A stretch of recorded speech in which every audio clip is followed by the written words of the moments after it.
This is Jocko Podcast number 536 with Echo Charles and me, Jocko Willink. Good evening, Echo. Good evening. After the Fallujah offensive, the Americans tried to quell the insurgency in Ramadi with a combination of political maneuvers and the cooperation of tribal leaders to root out foreign Islamist fighters. But that plan has spectacularly fallen apart. The men who dared to ally themselves with the Americans quickly learned that the U.S. military couldn't protect them. Insurgents killed 70 of Ramadi's police recruits in January, and at least half a dozen high-profile tribal leaders have been assassinated since then. Ramadi has become a town where anti-American guerrillas operate openly, and city bureaucrats are afraid to acknowledge their job titles for fear of being killed. The government center in downtown Ramadi comes under gunfire or mortar attacks daily. And that right there is an article titled "Fear of Big Battle Panics Iraqi City." It was dated 11 June 2006. It's from the Los Angeles Times, written by Megan K. Stack and Louise Rouge. And we've heard from quite a few people on this podcast that fought in Ramadi in 2005 and 2006 and 2007. And there's one common theme that comes out of those conversations, and that is the relationships that we formed on the battlefield, the incredible mutual support that was shared between the Army, Navy, and Marine Corps units. And this happened at every level, from the brigade commander working for the Marine Corps division commander and the good relationships there, and that carried down through the entire chain of command. And at the tactical level, almost every operation that took place was a joint combined operation. And if you're not familiar with military terminology, what that means is joint means it was multiple services. So Army and or Navy and or Marine Corps all working together. And then combined means you have different country involved. And in this case, the country was the soldiers from Iraq, the Jundis. And one of the real obvious examples of this was my task unit Bruiser, and the relationship that we had with Marine Corps Anglico. And on the west side of Ramadi, Leif's Charlie Platoon worked with Dave Burke's Anglico crew. Dave's been on this podcast a bunch of times. Lightning 6. And on the east side, where Seth Stone was, there was a detachment from Delta Platoon, and they were working out of Camp Corregidor with the 1st the 506, and there was another Anglico there, Lightning 4, and we had a great relationship with them.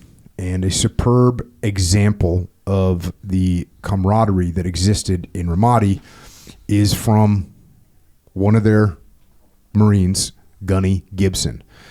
Gunny Gibson, who I knew at the time, was known more commonly by his nickname, Spanky. And Gunny Gibson, Spanky, was exactly what you would expect from a United States Marine. He was professional, he was mission-focused. At the same time, he was funny, approachable, and likable. And everybody notes that he led from the front.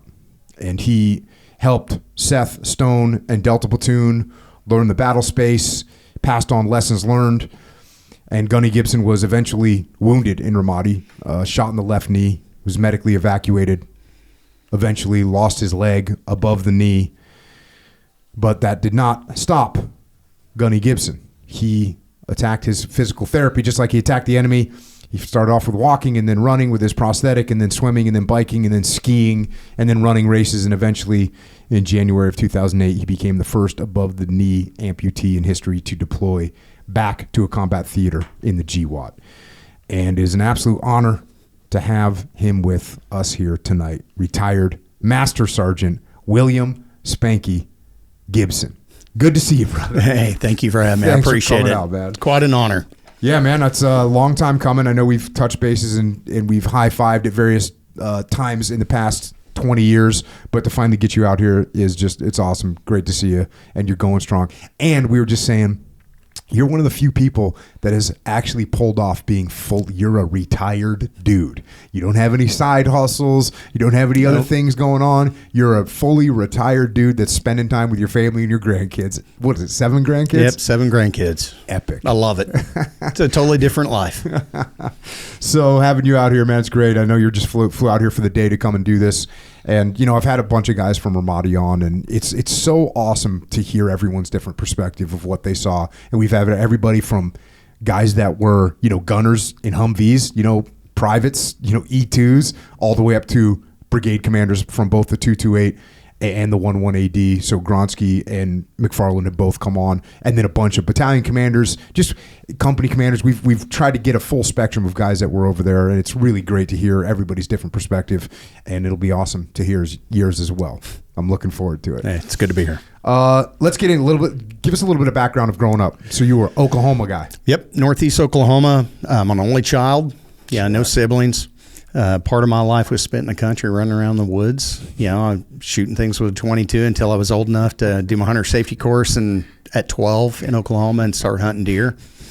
And my mom hated living so far out in the country, and we moved back into town, which for me and my dad both was terrible. Mm-hmm. But so then it was just normal. Started wrestling in 5th grade. I was always very, very small.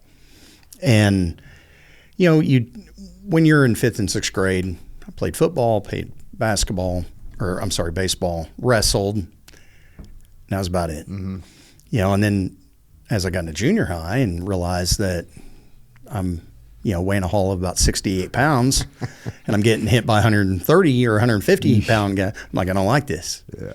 And here's one of my friends missed a fly ball and broke his cheekbone, and I'm like, well, I don't really like this. I love George Brett. I always try to emulate him because that was big in those years, remember? So I stuck with wrestling, and that was pretty much the gist of it. I've always been – I was never a great athlete. I was okay. I got better with time, but I was always a follower. I was always a small guy. Me and one other guy, Jason Brewer, we were the smallest kids in school even our senior year. And I knew I had this desire. I wanted to go in the Marine Corps because my grandpa, dad being Navy. So that was. What did your dad do in the Navy? He was CB. Okay. Electrician. Awesome. Hell yeah. Yeah, I joined 58, got out in 70, came back to Northeast Oklahoma, and hence me, 71. So, but the. And what'd you know about your granddad being in the Marine Corps? Oh. World War II? Looking back, yeah, he was World War II, got out. Mm-hmm. He was from Salinas, California. So my mom was born out here in Redondo Beach. He got out in 46. Korea kicks off in 50, goes back in. As a tech sergeant back then. Oh, yeah. They didn't call him gunnies. Mm-hmm.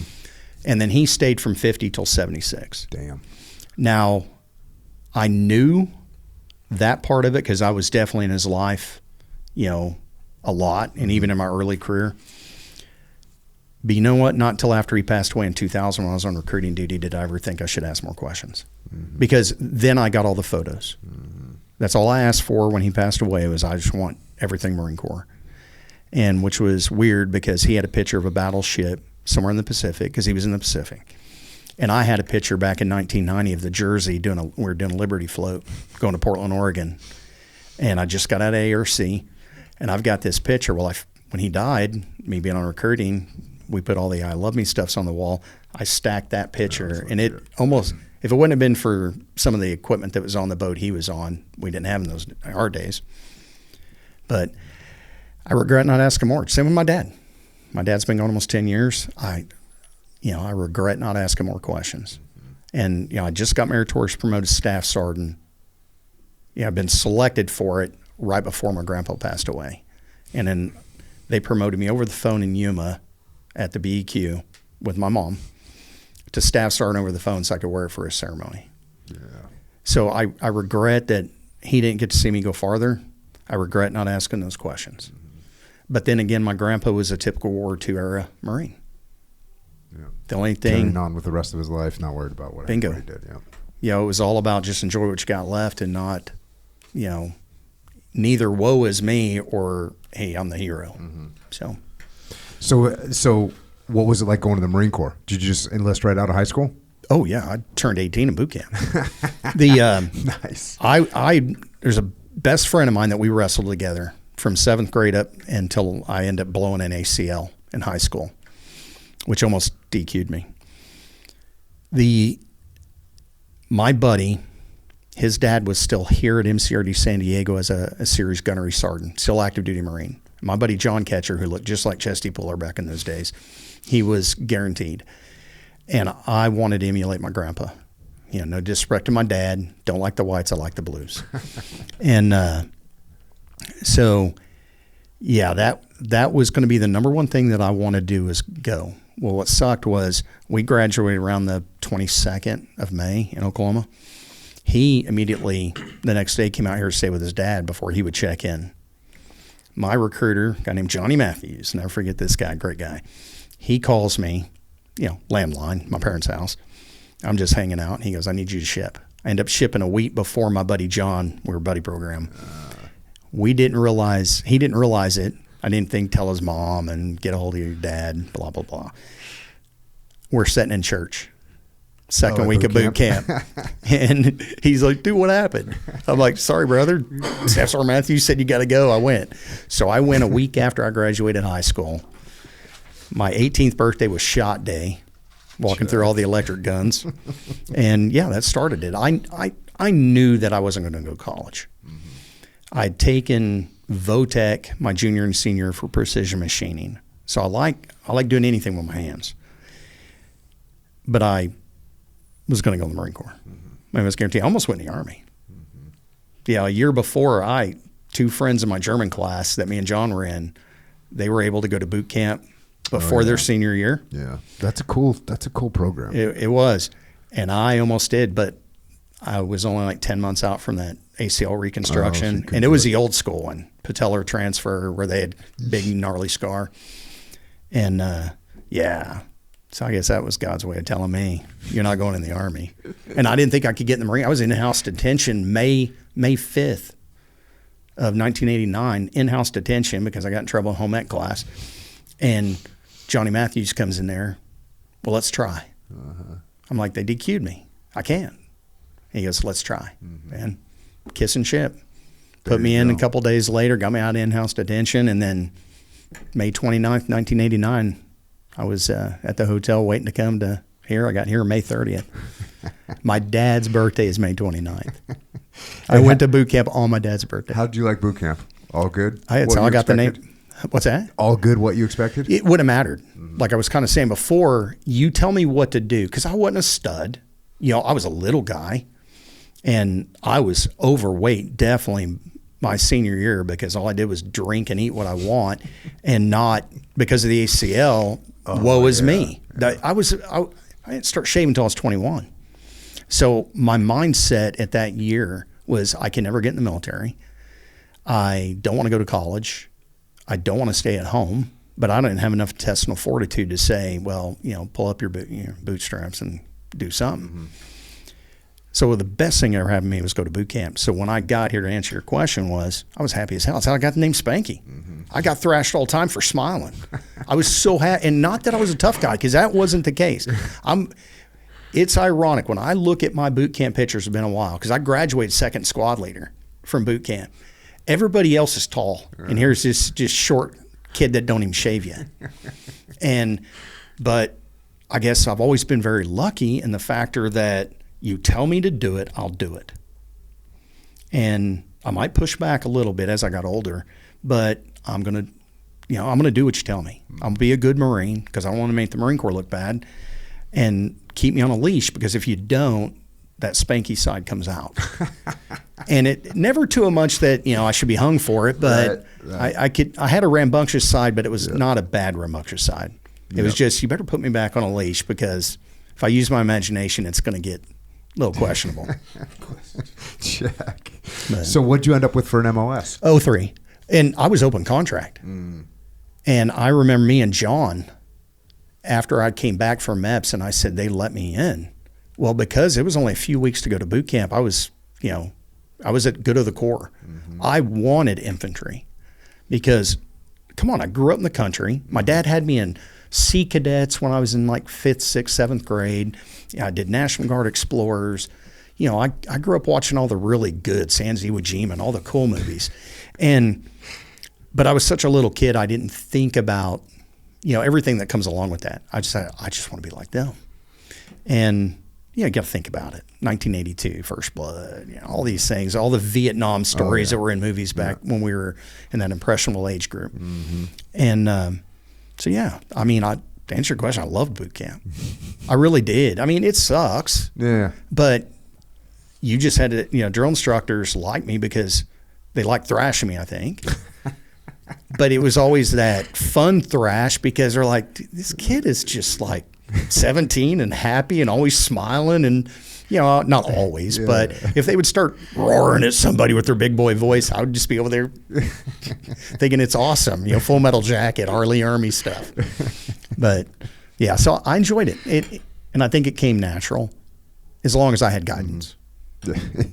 So then what came next? Back then, so I graduated boot camp late August. The Marine Corps was testing out the Marine Combat Training School up at Pendleton. So it didn't matter if you're an 03 or not. Now, I found out at the end of boot camp I was going to be an 03XX. They don't give you your individual, but you have to go to 4 weeks of Marine Combat Training before you go on to your 8 or 10 weeks of School of Infantry. Well, fortunately, a bunch of my buddies from boot camp that I looked up to were all going infantry. Some were mortars, some were machine gunners, some were 11s, a couple of them were 51, 52s. Well, honestly, I didn't care. 03XX, I'm happy. We set at MC Team Marine Combat Training in the old Quonset huts for a month. Well, we get to the end of that, and they're like, hey, Spank, we're going to go over an NDOC.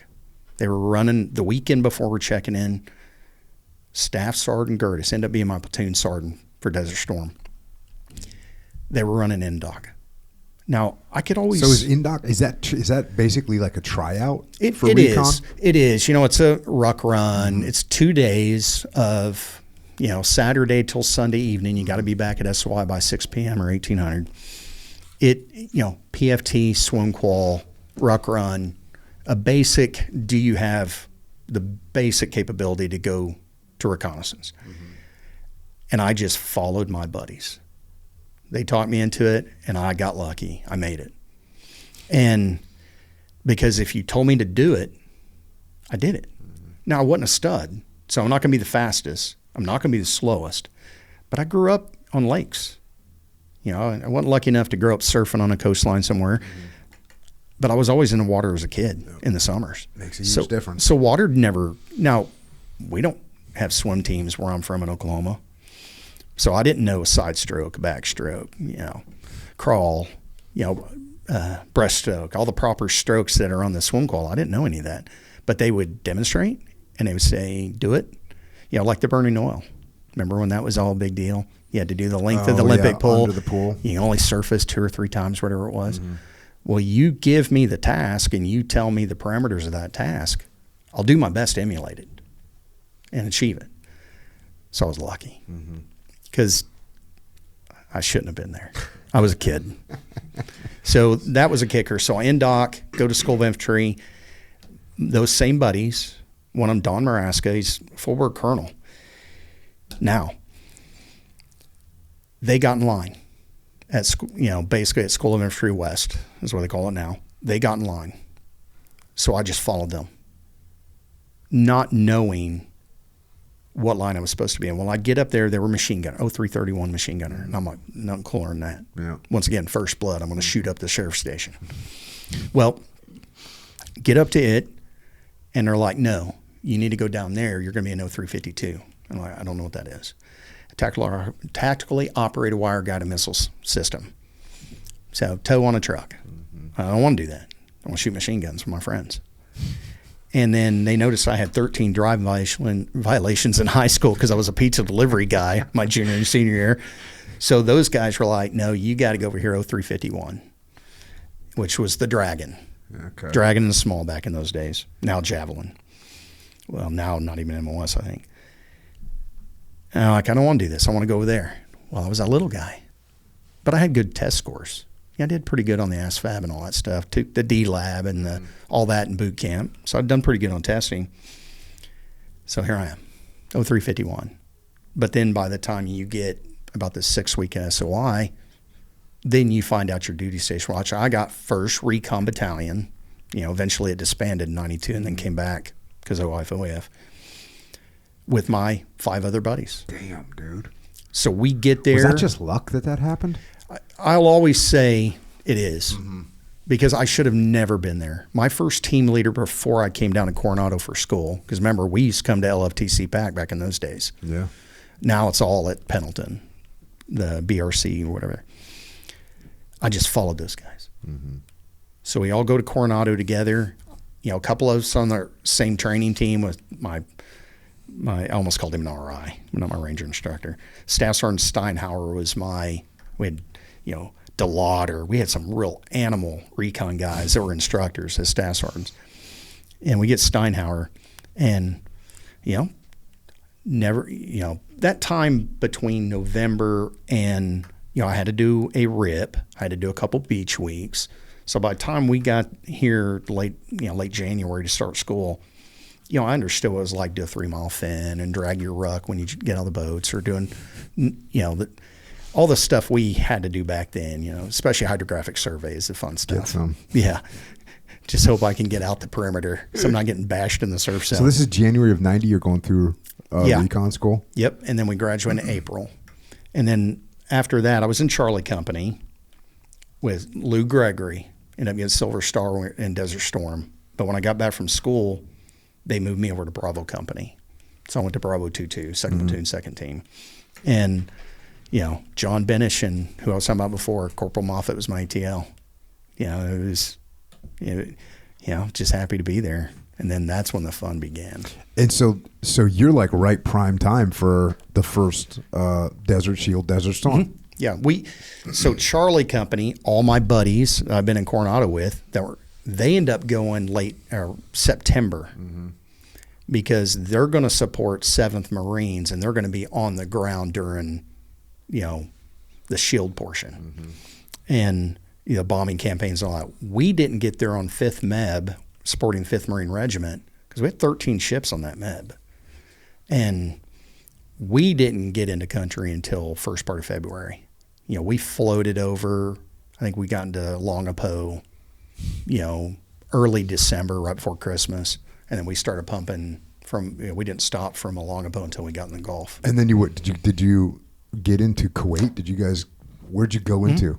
Yeah, that we were in a Wafra oil field. So everybody talks about Kofchi. Kofchi being the big stuff for the Marines, pretty much on the coastline.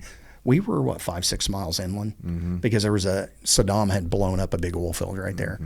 And the village, if you want to call it that, I'll call it a village, small town, was a Wafra. And that was a Wafra oil fields. So we punched through a Wafra. But when they said go after the bombing campaign, 4 days we were past Al-Assad. What were you in? What were you in vehicles? What were you in? Yeah, we were just in Hummers? Trucks. Yeah. And the whole 2-5, 2nd Battalion, 5th Marines were all Amtraks. They had like 80 Amtraks. And they kept getting, they had the Miklik trucks up front, so they were blowing lanes to go through. I mean, it was interesting as a 19-year-old kid. I was going to say that. It wasn't Ramadi.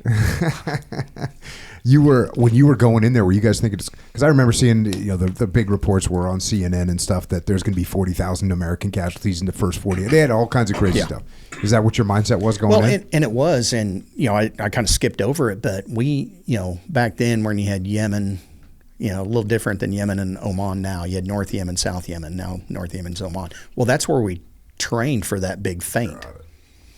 So we were sitting down on those beaches doing the hydros so the boat companies could come in, and the, all the LCACs and the LCUs and all that could bring all the grunts in. So we trained for 4 or 5 days on the beach there, in North Yemen, and not knowing, plus I was a kid, not knowing that was that feint to storm the beachhead in Kuwait, the traditional Marine Corps mission, which in an amphibious recon platoon, our traditional is hydro, patrol in, be a little ahead of the stay guys and ahead of the infantry, and just keep moving. Well, when I remember we're in, on the Tripoli, we're on the comm deck, and we're going over the maps. And I was an RTO. I was primary. I carried 104K with 65. Even though I was a grunt. Yeah. We didn't have many comm guys. That KY-65 was a big thing. Oh, it was a beast. And my gosh, you jump that stinking thing in, it dropped fill. So you had to carry Kick 13, tape reader, everything with it. Oh, you're going to bring back memories on that one. But we're looking at the, with the old school 10 power, like not Joel zones, but the map reading, looking at the SAT images. And our team leader is got us in there, and we're going to try to plan that route after the hydro. And it was just, trench, berm trench, on all those public beaches. And we're like, oh, this is going to suck. Yeah. We got to snoop and poop, by platoons, 3 teams of 6 guys. We're going to have to do our 800-meter lane and then go in and gather some information. I said, this is going to be interesting. And then it went away. But, not like we knew. That didn't get passed down to the lowest level. But it was interesting. And then sitting outside of a wafer with a bunch of Saudi, there were Saudis in looked like an old school little bitty castle right on the border. And we're out there, and, first time I ever seen anybody pray, Muslims, it was wild. I mean, it was just super cool to have that experience at that age. Oh yeah, for sure. But and so how long did you stay over there? We only stayed in country like a month, and then they used the majority, because Tripoli had gotten hit. They were trying to figure out what to do with our platoon, with everybody trying to find divers to work the offshore, the Go Plats that had been blown up. Well, me and one other guy were the only non-divers in the platoon. And they take us first of all right to the ASU, and then we go into Dubai, and they house us in these little, I would call them Airbnbs now, so everybody else from our platoon could go out and work Go Plats and figure that out. And then next thing you know, they're like, okay, we're heading to Bangladesh. And then we're headning that, and that was Operation Sea Angel. What was that? That's when that tsunami came through. Now, this is in 91, March of 90, early April 91, Operation Sea Angel. Well, we're floating back to head to the Philippines, which we were all excited about that. And we pull up into Bangladesh, and that was, the stuff we saw in Desert Storm from the air campaigns. I guess that's morbid to some people, but it wasn't that bad. It wasn't Saving Private Ryan getting off the Mike boat, getting hammered down. It was just people getting blown up because they didn't put up a fight that well. But Bangladesh, when you see a couple 100,000 people floating in the Bay of Bengal, and we've got boats and ponchos, so we're going to help this. Well, we only spent 3 or 4 days for us. And then we started steaming back to the Philippines just before, the volcano went. Because that volcano went up in June of 91. And then we got back to, off the coast, Camp Pendleton. I guess it was right almost July 1st. So I only didn't spend long in country in Desert Storm. That's still a hell of a freaking first deployment right there for a 19-year-old kid. Yes. But it's exciting. Oh, yeah. Because who doesn't join not to be tested? Yeah. I wish we would have been tested, a lot more just to see how you're going to react during that test. And what 19-year-old, 18, 19, 20-year-old kid that's trained, you want to be evaluated. Now, being an RNS or an amphib platoon, because First Force had just stood up in 87, 88. So all we had at 1st Recon Battalion was we had the Charlie Company was deserts, habitual relationship 7th Marines, 5th Marines. We could either go support them with amphib requirements if they're going to do raid, or guess you can call it deep recon.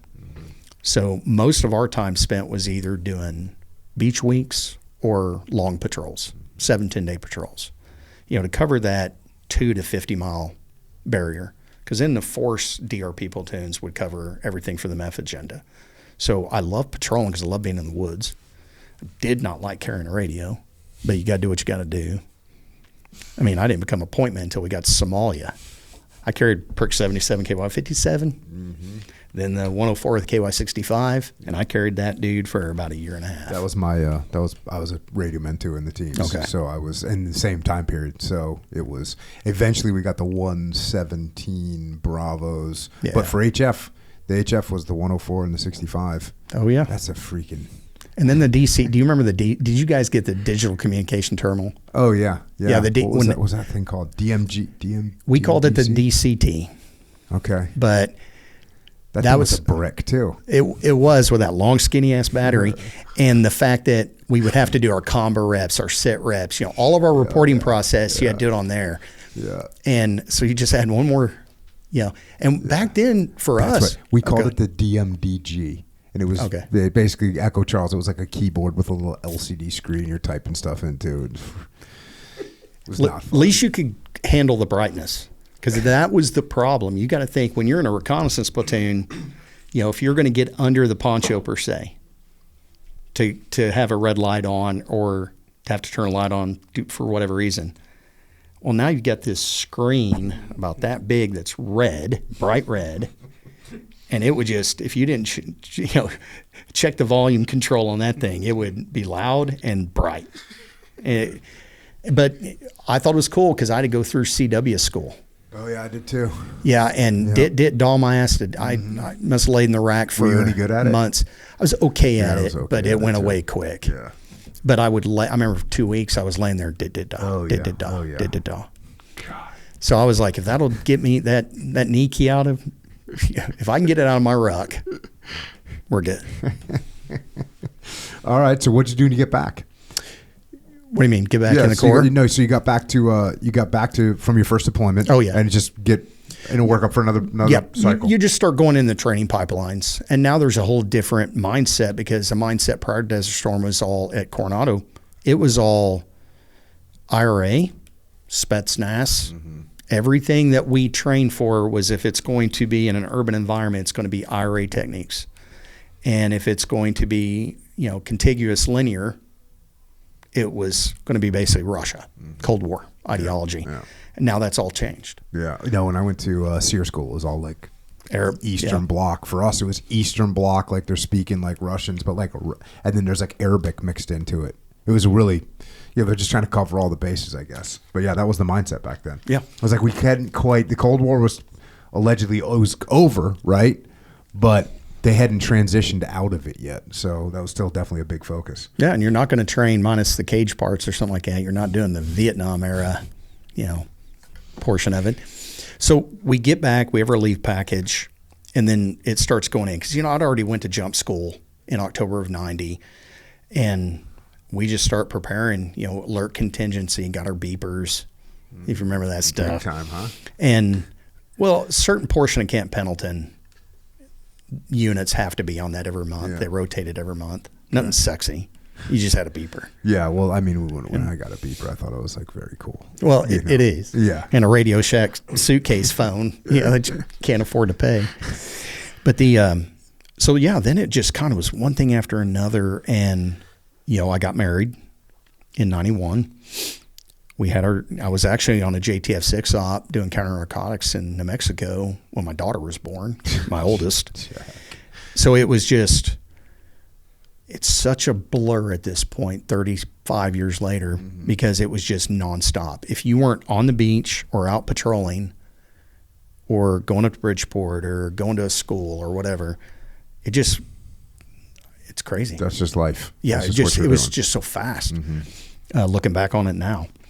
And then, we take off for Somalia. We were actually in RNS, a bunch of us were in RNS school there at SOTG. And, I'll say that.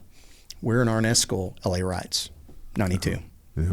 And they pulled us to go up to El Toro, stage up. Well, we're getting ready to go on 15th MEU. So when the infantry's going up there, they're attached reconnaissance asset. What the hell are you going to do with, 18 of us? We can't get 2 on a row in a 6-man snatch team with 2 guys in the center that we were training at El Toro for. And, I was carrying a saw at that point. I had just come off the radio and was getting ready to become an ATL, which changed. And, I had to turn it in, get a shotgun, can't have a saw up there. Well, then, my gosh, it gets El Toro, and then the next day they're like, well, we don't need you 18 guys. So I come back down. And then, I didn't want to miss that. Yeah. Because that was interesting, doing line training. And yeah, that's a little contingency you weren't planning on. But, it was definitely interesting. Well, come back. And then we start getting heavy on the MEU. I got in trouble. Do you ever remember a guy named Bob Hassel? No. Yeah, he'd been at Team 1. Him and a guy named I heard he got killed on the Silver Strand 10, 15 years ago. But Bob Hassel and a guy, what was Gaffney's first name? I know Gaffney. They got in trouble. So they not a big surprise. They summoned to us. for I guess your, whatever you guys call it. They came to Somalia. They were 15th MEU. Okay. They came to be corpsmen for us. Oh, right on. Oh, because they got in trouble. Yeah. Got it. Yeah. And never asked, never cared. Yeah. I wish I remember Gaffney's first name. But because he was younger, Bob Hassel's bigger, muscular guy. And we're down outside of Phoenix. You remember a base called Williams Air Force Base? Right next to the FBI Training Academy. Okay. It's where they were doing the aircraft. I don't think I ever went there. Okay. That's where the FBI cadets were doing their aircraft takedowns. Okay. So for our RNS mission for that MEU, they flew us down so we could gather intelligence on them while they were training. Well, me, Michael Mattingly, and Bob Hassel decided to, we're in for a few days. We're going to have SARC duty while the other teams are out doing the RNS mission. We were told not to drink. Mm-hmm. We go to the Air Force E Club there on Williams Air Force there. Yeah. And we went straight retarded. Thankfully, Bob broke contact. He probably, I think he was second class. He should have mentored me and the other E3 Lance Corporal. In his mind, he was. He probably was. Well, we didn't, when Bob left to go back to the hooch, me and Squeaky was his nickname, we decided we didn't want this party to stop. We ended up linking up with some young ladies and their boyfriends or whatever they were, and we moved on to a house party kind of thing going on base housing. These are just great decision after great decision. Oh, terrible. Yeah. Like I said, you give me a good leash, I'm pretty decent, but you let me off leash, I'll do stupid stuff, immature stuff. Well, I mean, you are what, 20? Yeah. Yeah. Just turned 20 that summer. Well, or no, I was 21. I just turned 21. Nope, I was 20 because I was on restriction when I turned 21. Well, when they kicked us out because we were just going Mad Hatter on the Jack Daniels and their Subway sandwiches for their party, well, they basically kicked me and Mattingly out. Well, then now you got two drunk young Marines that still wanting to keep going. Mm-hmm. And as we were meandering trying to figure out where we're at on this base to where our hooches are, we just see some blinking lights behind a building, and it was golf carts. Well, later on end up being the med building. Mm-hmm. Well, then we get in the golf carts. We start deciding to play beat 'em up. We ended up, as we're bumping golf carts, running one in a big cul-de-sac. So he jumped in, and next thing you know, we see some small cactuses in front of a building, and we decided to slalom those, which means we ran over every one of them. Didn't know they were endangered. Didn't know that was General's building. We get back at the hooch at 4:30. Air Force MPs are there. Jeez. Because they know these have to be Marines. Well, my buddy Mattingly was wearing he's wearing white Levi's and a Misfit shirt. So not like he's not going to stand out like a sore thumb.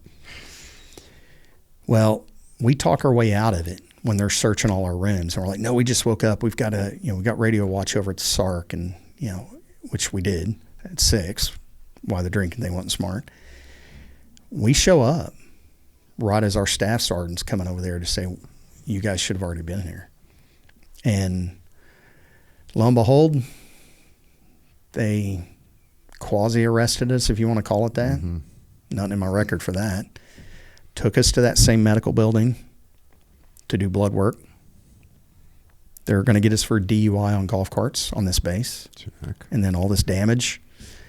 And then we kind of get stupid in the med thing. They've got us locked to these 4 chairs, the chairs that are 4 of them together.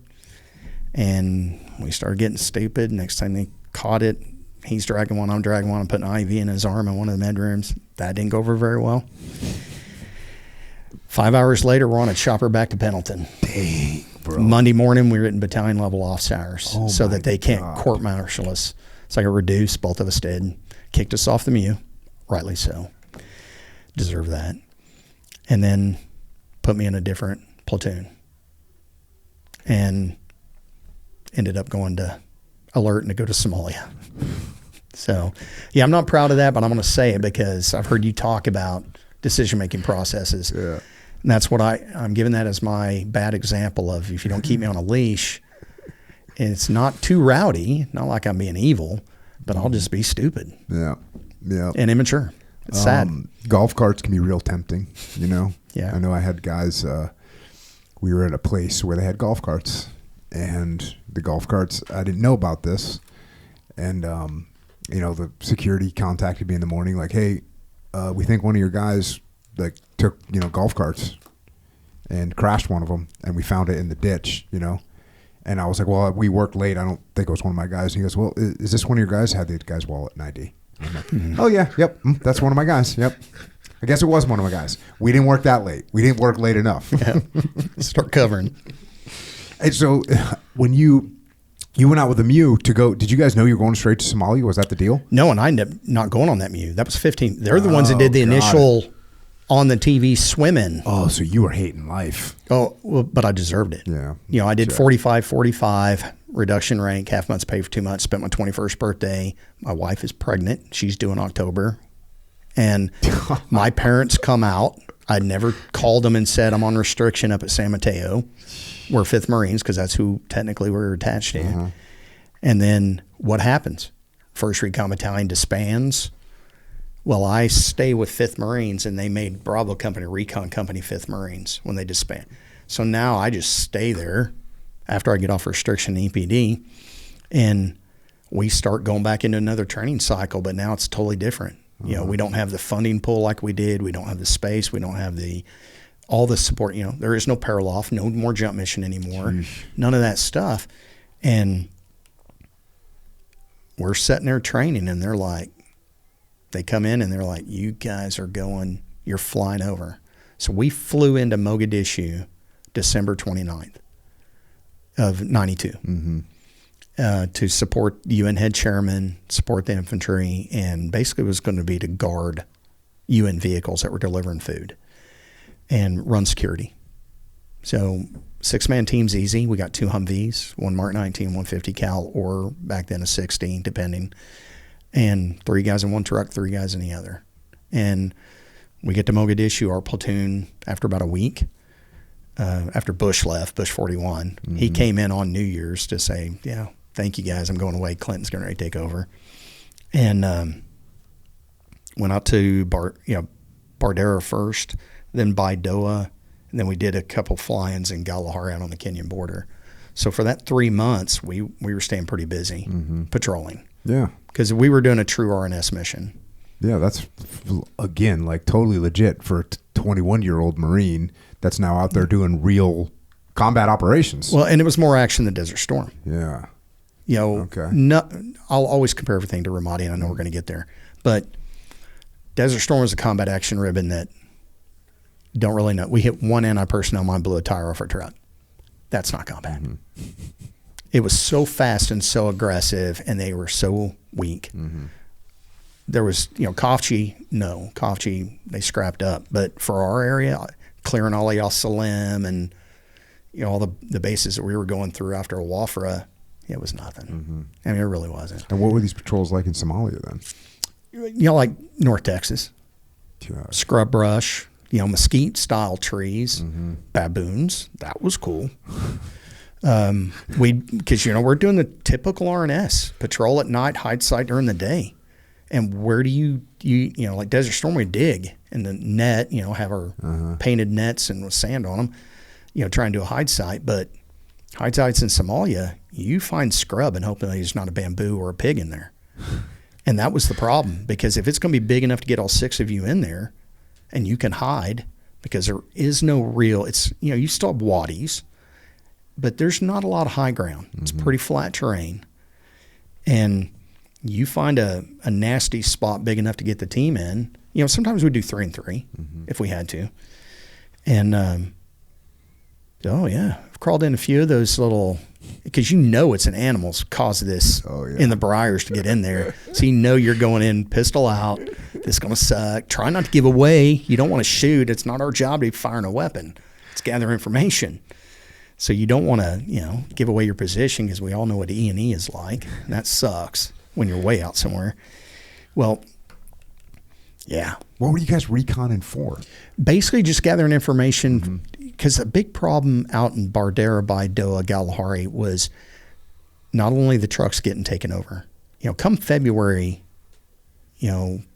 those fractions, that's what I was calling them. Everybody thinks Black Hawk Down. They think Muhammad Adid, Farah Adid. You know, everybody knows his name. They don't realize Mogadishu had 13 of those same people. He was just the strongest. And then you had the same thing in all those other small towns like Bardera, Baidoa, all those. And then those were right on the Juba River that runs down the center. And then, so they would come in, they would snatch leaders in a village and then pull them out and kind of, hold them hostage. Well, they were telling us, we're no longer doing the food convoys.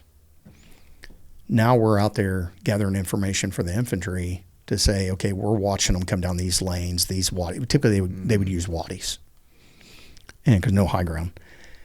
And that's what we were doing. Anybody that we got a handle on, it's because they were coming in the village in early morning when it's still purple, snatch up village leaders, and then just try to make the village give them whatever they wanted. And then once we started doing that, that started going away. And then by March, they're like, okay, 10th Mountain's coming in, taking your place for, all Marine forces. 15th MEU, my original platoon, they just did the initial, and then once we got there, they went back on their MEU duties and didn't really stay in country. But it was traditional deep recon. Yeah, no, that's awesome. Yeah, but not super deep because it's not that big of a country. Yeah. But it was cool. And then did you guys just fly home when the mission was over? Mm-hmm. Yeah, came through Shannon like you always do. And then we come into Shannon, got back, and that was late March of 93. I got out of the Marine Corps in May of 93. And what was your plan when you got out of the Marine Corps? Going to school. The corpsman, that's why I know Hassel and Gaffney and the guys so well. We didn't have a corpsman on our team. Well, I took natural to all the aid classes, and I loved it. Probably hindsight should have been a corpsman later on in life. But I really enjoyed all the classes. And, back then, if you remember, it was all MTTs. We always had MTTs. We had like SF Demo MTT. You get the 18 Delta guys come out for 3 weeks and do a class for a corpsman. And they would always let me. As a matter of fact, in Bardera, I was wearing second class petty. I'm an E3. But so I can go to the major battalion class. My corpsman gave me his chevrons and his caduceus, and right I went to the class. Sure. Because I was the team medic too. Yeah, especially once I quit carrying the radio. And you know how it is. We always rotate point man, ATL, TL. They're not leaving their positions. Typically, RTOs aren't either. But when you're really doing long patrols, you're going to rotate that point man out, and he's going to, be an ammo bearer, not carrying a VHF or HF. But for me, I always had aid and litter. I always had the classes. It came natural. I enjoyed it. So I'm like, I'm going to go to med school. And did you feel like you're, like you had enough in the Marine Corps basically? No, I think it was. Or was your record a little bit jammed up and you're like, well, I could re-enlist. I was RE1A. They would have let me re-enlist even though I had been burnt because 03s in the reconnaissance side was still not a whole, not a big MOS. A lot of people weren't getting it. But, I think part of it was stuff my grandpa had told me in 91 after I got married was weighing on me. Because my daughter's born on JTF. I see her for few days at Williams when my parents and my ex and my brand new daughter come in. And then I go on restriction, just all that whole time frame. And then do a couple of classes and bam, you're flying to, didn't do the MEU, but now you're going to Somalia anyway. I just thought I probably didn't have much ahead of me. And I think it's a typical Lance Corporal mentality of FTS. It was cool when we could jump and we could have fun and do a lot of schools. Now we're at the infantry and we can't do nothing. And we're kind of the bastard stepchildren at 5th Marines. And I'm like, I'll do it. And it didn't take long for me to realize I'd made a bad decision. So you went back home? Yep. Went back to my hometown, bought the house next door to my mom and dad because I have this young family. I work odd jobs during the summer. Worked in a welding shop, dumping slag barrel. I just did whatever temp jobs before I started school in August. And then once I started school in August of 93, and my buddy John Ketcher was talking about, he's getting out. He's getting ready to go to school. I'll get a job at the ER as an ERT because I had all the EMT training and certification. That's right. So I'm like, well, I'll get some clinical experience, which I had none. So I got a job working nights in the ER, going to school 5 days a week during the day. And I thought that was kosher. And then what happens in 94? A lot of my friends went back over to Somalia. And they come back and they're coming through and they're telling me how much different it was in our first time. I'm not really liking civilian life. I'm doing decent school. I got a 3.83 GPA and 90-some hours. Yeah, 5 semesters, I knocked out 96 hours. Okay. I was doing 20, 22. I was going at it like a Marine would go at it. And but then I quit the hospital because I got rode up at the hospital for slamming a drunk Indian because I live in the middle of Cherokee Nation. 2 Indians come in from the bar. One buddy stabs the other buddy. They get him in on a gurney. Nurse comes in after I do his vitals. He starts groping the nurse. She's screaming. I run in there, slam him off the gurney, and then I get in trouble for it. I'm like, if I hurt him, he's in a hospital. But I'm thinking, save her. I'm not thinking we get sued. Yeah, my brain doesn't think that way. Yeah. I reacted. And which I was common back in those days. You know, they get rowdy and they bring her buddy in that they just stabbed. But saw the writing on the wall. Between the buddies, work, not really happy being a civilian, I'm going to go back in. And that's what I did. Was it hard to get back in? It was because of that, because they changed the rules in 95. Now, do you know what happened April 19th, 1995? No idea. Oklahoma City bombing. Okay, yeah. The day before I was in there getting in. The day before, April 18th, is when I went to get back in the Marine Corps.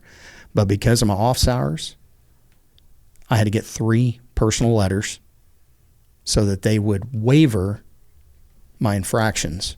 Because you got to remember what Clinton did. Not talking bad about him, but we all know that we're in that time. He was really chopping up the military. Yeah, downsize and everything. And so to piece that prior service entry, I'm going to have to, I'm going to get lucky. Well, once again, now an ACL reconstruction is permanently disqualifying. So what do? I'm sitting out there. I can't take no for an answer. They give me my package, and this is the day before Oklahoma City bombing. So I did 5 months of work, withdrew from school, and I was working like security at the industrial part where we have, just to make money at nights while I'm in school. And I just stormed into that MEPS doctor's hatch. I saw a kid come out, and it was kind of like a psych office. You come in one door, you leave the other. And that's the way it was at MEPS then, at the mural building. Well, I said, I can't. I was frothing. I said, I'm just reflecting over all the bad mistakes I made, getting out and just being stupid. And I just stormed back in there. And I said, you got to let me back in. And after a 5-minute conversation, another guy standing there in his underwear and me not taking no for an answer, he overturned it. Nice. And I got back in, and then I'm laying on the couch next morning, see the building blown in half. And then I call the recruiter. This recruiter was Jamie Nunez in Claremore. And he said, we don't know what's going on. But the captain, the Marine captain, the Marine sergeant that got killed in that bombing, thank God, every one of the Marines that worked in the staff were at training off-site. And the sergeant that got killed, my package was on his desk. And I'm like, I had to get those letters. This took me months. What do I do? Been very selfish. And Jamie knew he was like avionics guy. He's like, hey, Spank, we got bigger problems here. And I'm like, well, I withdrew from school. I need to be back in.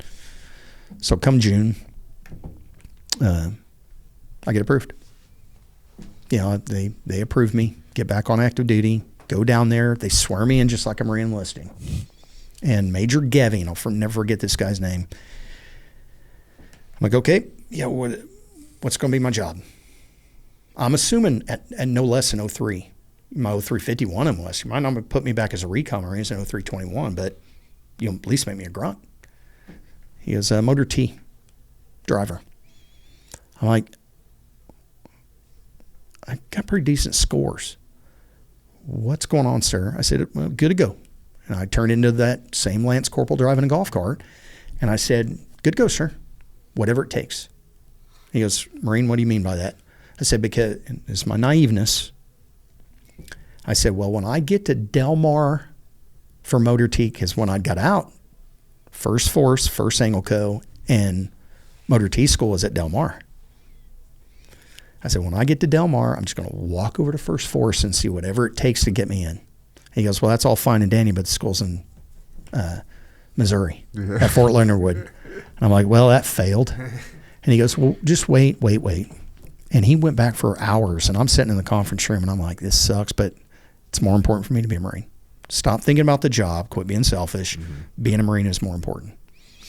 And that's how I became an 0861. He goes, you already got your gold wings? Do you know what Angle Co is? I said, roughly. I never worked with them. But I said, I know who they are.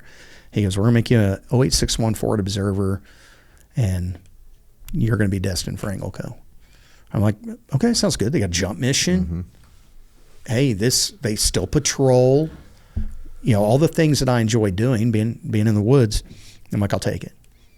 And yeah. Did you have to go to these schools? Yeah, I had to go to Fort Sill for Fort Observers course, which stupid for me going there. I honor graded it. And then I came here for Naval Gunfire at LFTC. They didn't give me honor grad there. They gave a reserve, Della Valley. They gave him honor grad because I got the shooter award there. Come on, recon, we still do that kind of stuff. So it was super easy for me. And because I was a PSEPper, they're like, we don't want you to have both of them. I'm like, I don't give a crap. You can give me anything. I just want to get back in the fleet. And but we had a real lucky class, Naval Gunfire, with 6 of us Marines. 1 was a staff sergeant, 2 sergeants. Me is technically a Lance Corporal and 1 PFC, and 3 SF staff sergeants. That was our whole Naval Gunfire class, 9 guys. Nice. And it was good because it was getting me time to get back into shape too. After Fort Sill, I'm slowly getting back into active duty shape after a couple of years of not being on active duty and not doing anything. What were you, 2 years you were out? Yeah, it was a little over 2 years. A little over 2 years. Yeah. And what's your first duty station when you get done with schooling? Okinawa, Japan. Get 3rd some. Battalion, 12th Marines. I don't go to Angle Co. Me and JT Linhart, the other younger kid, because that kid that honor grad, Craig Del Valle, was from New York City. He was a reservist. So me and JT, we go to 3rd Battalion, 12th Marines. So we check in there, and at that time it was down at Camp Foster. I don't know if you've ever been over there. In Okinawa? Yeah. I've been there, but I don't remember. It was like in the early 90s or mid 90s when I was in Okinawa. That's when this was, 95, 96. Yeah. We're down at Camp Foster, the big base. And I get there, I'm there a month, and the master sergeant, we had the Shore Fire Control Party. Do you remember those? Yep. So basically he said, you're an E3, but I picked up corporal right at that 6-month mark. And while I was there, when I first got there, and he had me take Shore Fire Control Party to 31st MU. He said, you're going to go to Camp Hansen, do that. So I spent 6 months at Hansen. By the time I got back, I had a few months. We went and climbed Fuji, went to, a couple training ops at Camp Fuji, and then it's a 1-year rotation. And me and JT, we get orders first Angle Co. Get some. So and that's when I got to first. And then you check in there. What's your role there when you show up? Just like FO. back in the I'm day. going to be on a FIC, Firepower Control Team. And what year is this? This is 96. Okay. Yeah, September 96. But the odd thing was Gunny Nelson, my platoon sergeant. Typically Angle Co did very similar to recon. When you got there, you're kind of like a roper again. That's how I look at it. And then you go through the Angle Co basic course, ABC, because they don't have a formal MOS school like recon does or other schools. Excuse me.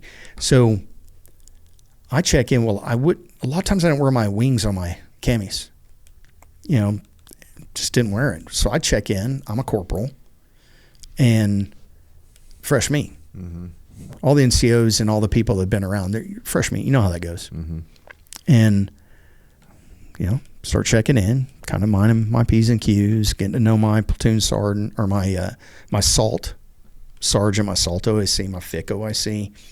And Gunny Nelson, our platoon sergeant, he's looking at my records.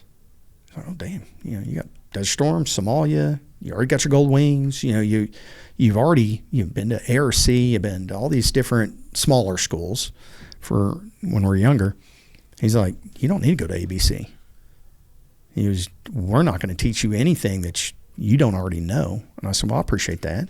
So then it was kind of like some of the fellow NCOs were, oh, you just think you're not going to have to earn it. And I'm like, dude, send me through it. I'll do it. I don't give a crap. Well, then we immediately go on Salt Alpha Thick 1. Well, I mean, within 6-9 months, they sent me to jump master school as a corporal. You know, they're already we were going straight into Muse supports. So 96, 97, we fly over for 31st Mew. We're just going over 6 weeks, do one op with the rocks. You know, we stayed a week on a rock LST. And then, just basically do the old school assault. When I'm talking the World War II ones, the ones that had the anchors that would pull you off the beachhead. Sure. But it doesn't do like the old LSTs. It just opens like this. Mm-hmm. They ground that dude and then they jack it back off there. So we do an insert with the rock recon guys. And I'm going to tell you, those guys, no joke. When they say we're going to move from here to there, because they travel light, we've got long rucks on. We're carrying a little bit of weight and a lot of radios and batteries. You know the deal. But it was great. I mean, we had a great time, 6 weeks, come back. And then, some guys rotate, you get ready. Well, what happens? 98, I think I came back from Ranger School. I went to Ranger School May of 98. How was Ranger School for you? Well, it was definitely a good weight control process. Knowledge base. How much weight you 50. Lost? You lost I went at 200 and came out at 150. Dang. Yeah, my team didn't even recognize me before I went on leave. Dang. They thought I was a new guy. I was emaciated. Looked like I did when I was in the hospital after I got wounded. But and that was me. I won't say it that way because that would just be terrible because she's a good woman. I would do anything to just go away for a while. And found out my oldest son, she was pregnant with my oldest son, Colton. And to answer your question, it was knowledge-wise, because in Coronado, I had a Ranger handbook from a PFC. Even ARC, we use a Ranger handbook. Mm-hmm. So not like the Ranger handbook. I was not naive. I wasn't like a young kid from a battalion somewhere. I was a sergeant. I was 27 years old. Yeah. And I did well. Mm-hmm. I mean, sleep, no food, sucks. I don't want to boast. Got an undergraduate position. Got the AUSA Leadership Award. But that's just because I was an older Marine. And one, I wasn't going to fail. There's no way. We had a captain in the class before me, before I even left to go out for RAP, that dropped during RAP. An 08 captain. Oof. We were getting lots of billets because this is about time they found out they're disbanding 1st Anglo. So first I was at 1st Recon Battalion when it disbanded. Now I'm in another unit disbanding, 1st Anglo. And they're going to disband us summer of 99. So summer, I go, 2 months and some change for Ranger School. Yeah, it was good. Used to be on my left calf. That's why I put it on my arm. Okay. My jack and my tab used to be on my left leg. But the constant reminder when I shake a soldier's hand. But, I come back. They gave me 3 weeks of leave because I was bad. Well, in that time, a lot of us team chiefs is what they call us in a FIC. Team leader's an officer, lieutenant or captain. Team chief is a corporal sergeant, normally sergeant. So I'm a team chief. Well, all of us team chiefs, because the company's disbanded, we're all going to do B billets. So when I'm back and I just started leave to heal, because my bottom of my feet look like dive booties that we wear in Okinawa. It was like horsehair. I had to heal a little bit and put some weight back on because it tests your body. It's a good school. I'm not knocking that. It's a gut check. It's going to teach you intestinal fortitude all day long on what you can accomplish. Good on anybody who goes through that school. Mm-hmm. Well, they call me up at the house, and I'm like, I come in and see my Sergeant Major Westrup, and I'm like, I don't want to be, I got orders for drill field. I'm not a drill instructor type guy. I don't look the part. I don't sound the part.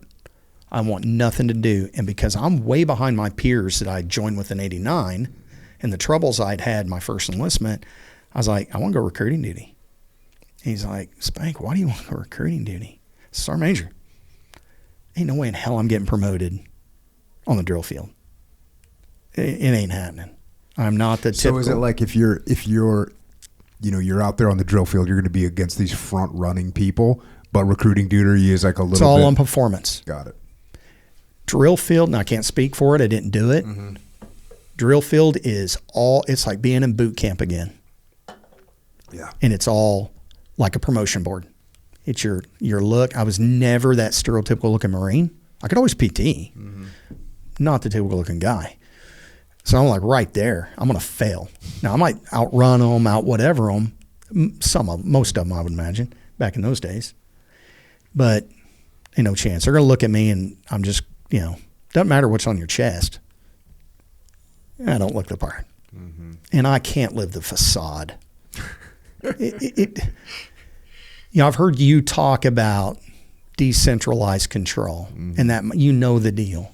When you're in small type of units, even as a Marine, you always have bearing and professionalism, but it's, I'm not going to blast my boots, grow my hair a little bit longer. I'm going to, you're going to push the Marine Corps standards as the way we do it, recon and Det 1 and now Raider battalions. But so, I told Sergeant Major, he goes, well, go down to the bowling alley on the main side. All the monitors are down there. And when you get up there, tell them I allowed you to come because I'm just a sergeant. I'm not staff NCO. So I go down, the special duty monitors, you got MSG, you got drill instructor, you got recruiters. They're always together. Then you got all the MOSs mm-hmm. that are there. You got to remember, I've only been back from Marine School 2 weeks. I've got my Charlies on, those short sleeve shirt mm-hmm. and the green pants. Yep. I'm not 200 pounds. Mm-hmm. I'm at best 155. So I look like I got cancer. And I did. I got in the line, kind of like back in SOI. I get up there and I tell the drill instructor monitors, I'm like, hey, I want to see if I can switch my orders. When you got orders summer, next summer. He goes, you want to be in the drill field or you want to move forward in the drill class? I said, no, I don't want to be a drill instructor. He goes, well, is your command no? Like, my Sergeant Major sent me here. Sergeant Major Westrup first saying, go, you can give him a call. And they're like, okay, well, he just talks to the Gunny and Mass Sergeant from the recruiting station sitting right there. And they're like, hey, one of those two, I don't remember if it was the Mass Sergeant or the Gunny from recruiting. They're like, are you okay? Well, I'm thinking everybody wants to be a drill instructor. Nobody wants to be a recruiter in the Marine Corps. Mm-hmm. You almost have to force them. So few elect. That's my mindset. So no, fine. I just don't want to be a drill instructor. And they're like, no, are you okay? Do you have like cancer or something? I said, no, I just graduated Ranger School a couple weeks ago. And that's foreign to them too. Yeah, they don't know anything about that. They're all admin people. And I'm like, I lost 50 pounds in 2 months. I'll put it back on. And then, so they did. I got right across the street here, right next to drill instructor school's recruiting school. And And then did you go back home? Did you go back to Oklahoma for Claremore, the town? Right back to your basically your hometown? Because, and this is the irony, when I got my orders, which was a couple months, I went to, right after that, after a month, I went to sergeant's course. So then they were sending us just school, training, leadership training, whatever. Well, I'd been back from Ranger School for a month, and they sent me to sergeant's course, my leadership school, for 6 weeks, which, I blew that out of the water. I mean, that was, I should not have had to go, but Marine Corps makes you go to those. I was way more senior than anybody. It was real easy for me, and I was already back in pretty good shape. And then I get out of that, I go to Mountain Instructor's course. And then I take leave for Christmas, and Gunnery Sergeant Steve Bell was working in that office in Claremore, Oklahoma. And he's a local boy, still friends today. He's retired sergeant major, lives same town as me. I walk into that office cocky as can be, and I'm like, hey, I got orders in June to go to recruiting school. I want to know what I need to do to get here to this office. He goes, you don't want to come to this office. Why not? He goes, I think Oklahoma, RS Oklahoma, Recruiting Station Oklahoma, was like third from the bottom of the whole country. They were doing terrible. And I said, no, I want to come here. I'm from Pryor. And he goes, you don't want to come here? I said, no, Gunny, I do.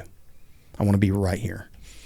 And since I had switched to become a recruiter voluntarily, and I did pretty good in recruiting school, they gave me RS. But because I'd greased the skids with Steve, when I checked into RS Oklahoma City in, I think it was July, they let me come to his office. His boss had left. He was taking over. Best decision ever made, greasing the skids with him. And so, yeah, check into recruiting. I'm happy, close to my family. Mm-hmm. You know, my dad just 2 years before that had a quad bypass. And, you know, at this point, I've 2 kids. Now, my son's young. You know, he was born right before I went to recruiting school. My daughter's born in 92.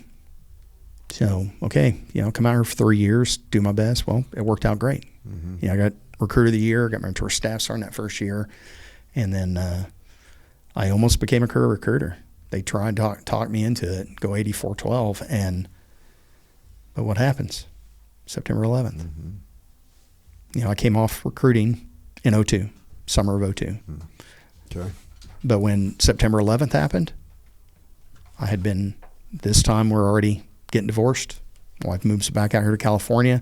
I jump in my Jeep, take a week and a half's leave. I just cruise cross country, see my kids. I'm back. I'm on my way back on the 40. I kind of break off and do small roads on my way back.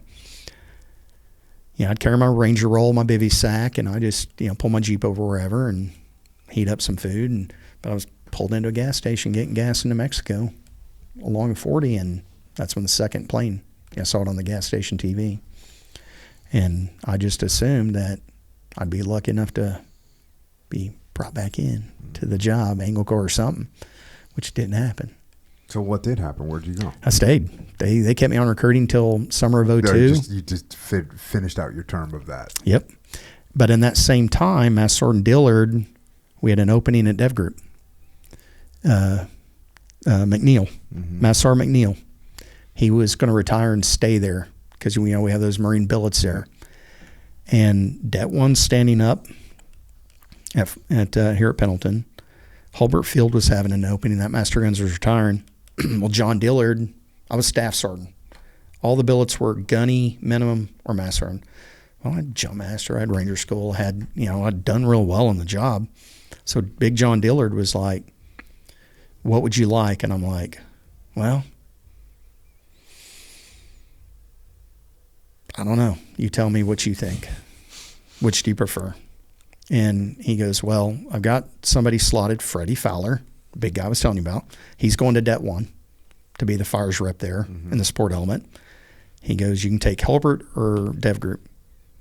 And I'm like, well, I'm not an East Coast guy. Never did any time on the East Coast, all West Coast. I'm like, but that'd be cool. You know, we're not doing anything sexy. Maybe come out a little bit, but we're not doing the team stuff. And I'm like, that'd be cool. Well, my second wife's a Marine. She got orders to Okinawa. Because at this point, we're dating. Mm-hmm. And I'm going to chase her to Okinawa. So I call him up. I'm like, hey, can you get me orders to Okinawa, Japan? He's like, Spank, you're going to go out and interview, man. I've already greased skids. You're going out there. And I greased skids because you're a staff sergeant. And they want a Gunny Master Sergeant. Mm-hmm. He goes, I sold you. I was like, no. Can you give me a place SOTG? Anywhere in Okinawa.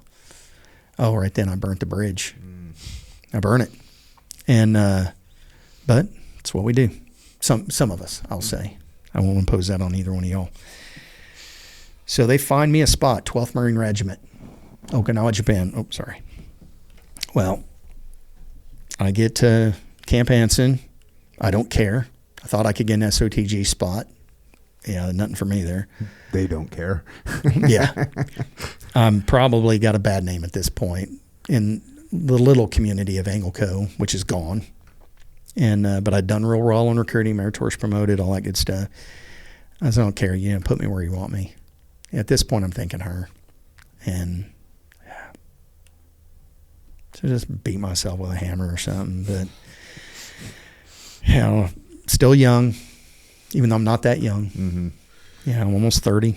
Well, okay, I'll get into it. But it opened up an amazing opportunity for me. And that's where I'm going to get to where we're going to be going here pretty quick, I assume. I'm there for about a year and a half. They bring me down to 312. Now, I know nothing about the artillery. The FATIDS and Advanced Field Artillery Attack Data System, all the computer systems they use for Marine regiment level battalion fires. I know nothing about this. I'm good at patrolling, good at communicating, good at dropping bombs or SEAD missions. That's all I did at Angleco. That's our bread and butter. So they sent me down to 312. Well, then the master guns at the MEF goes, hey, we got authority to build a new Angleco. And he goes, you're about the only guy on the island that has Angleco experience. So I got to build 5th Angleco. Nice. When you think Dave Burke, Caesar Janae, all those guys, that was me and Major Krebs going once a month from Okinawa to Quantico, talking to all the monitors, asking for them to give us bodies. So you got to think 04 to our platoon deployment, the brigade platoon. We had not even been a unit a year and a half, and we deployed with 2nd Angleco. Mm-hmm. So I think for me, even though we didn't get the jump mission, which is actually better because jumping in Okinawa is a pain in the butt, tiny island often, or go to Guam, at best. So jumping there, I'm glad they didn't bring airborne operations back. Hard enough starting a unit, bringing in Marines to build a unit, especially when you got 1, 2, or 3-year tours. And you're going to rotate up in a year and a half for a full, or 2.5 years. The unit has to do a full deployment. So that was amazing learning curve. Mm-hmm. I was the staff NCOIC and Major Krebs was the CEO until we would get a sergeant major and a lieutenant colonel, because it's a company, but it's battalion command equivalent. So you're a command. And I got to build a unit. Got to implement the TONEs, got to, go, me and the major. Did you build the TONEs yourself? I used the old 1st Angleco ones. Okay, got it. Yeah. Now, at this point, 2nd Angleco and 1st Angleco had stood up about 8 months prior. They didn't stand them up till around that 03 moment. Mm-hmm. Because as we're transitioning from Afghanistan to OIF, and they knew that was a push, they're like, we need to bring these guys back. It's so purple. You think about it. I mean, sure. Just like with all of our guys. So, that's one of those dirt-to-dirt moments at Headquarters Marine Corps when you save money during the 90s to chop up all the little units, and then find out that the more and more purple we get, the more and more you need some of those units. Mm-hmm. But it is what it is. But it was an opportunity. It was amazing. And at that point, I'd just picked up Gunny, and I went to TASP school back here, and I'm going to be running ops. I was ops chief technically. Once we got all the pertinent people in, I was going to be in charge of the JTACs, the training, what I know about. I won't say I was dumb at that. When it comes to operations, for that type of environment, I'm pretty good at it. It's just the artillery side computerized. Mm-hmm. I don't know it. Never wanted to know it. Just like having a ruck on and walking around the woods. I mean, but you can only do that so long. But it was cool, bring a bunch of our artillery officers out here. I remember the day Caesar and Dave came in, they were super good dudes, both being 18 drivers. Yeah. Burke was a major and Caesar was a captain. We're getting chopper pilot. We're getting all types of the pilots because, as you know all too well now, Angleco is very aviation heavy on the SALTs, Sporting Arms Liaison Teams. But to build it traditionally, but then when it came into play that they gave us the authorization to attach the 2nd Angleco for that deployment, we got to come back from Okinawa in September of 05, start the workup, get all the 400 quals for all the, JTACs. And, because we had 32 JTACs, so non-aviation guys. Mm-hmm.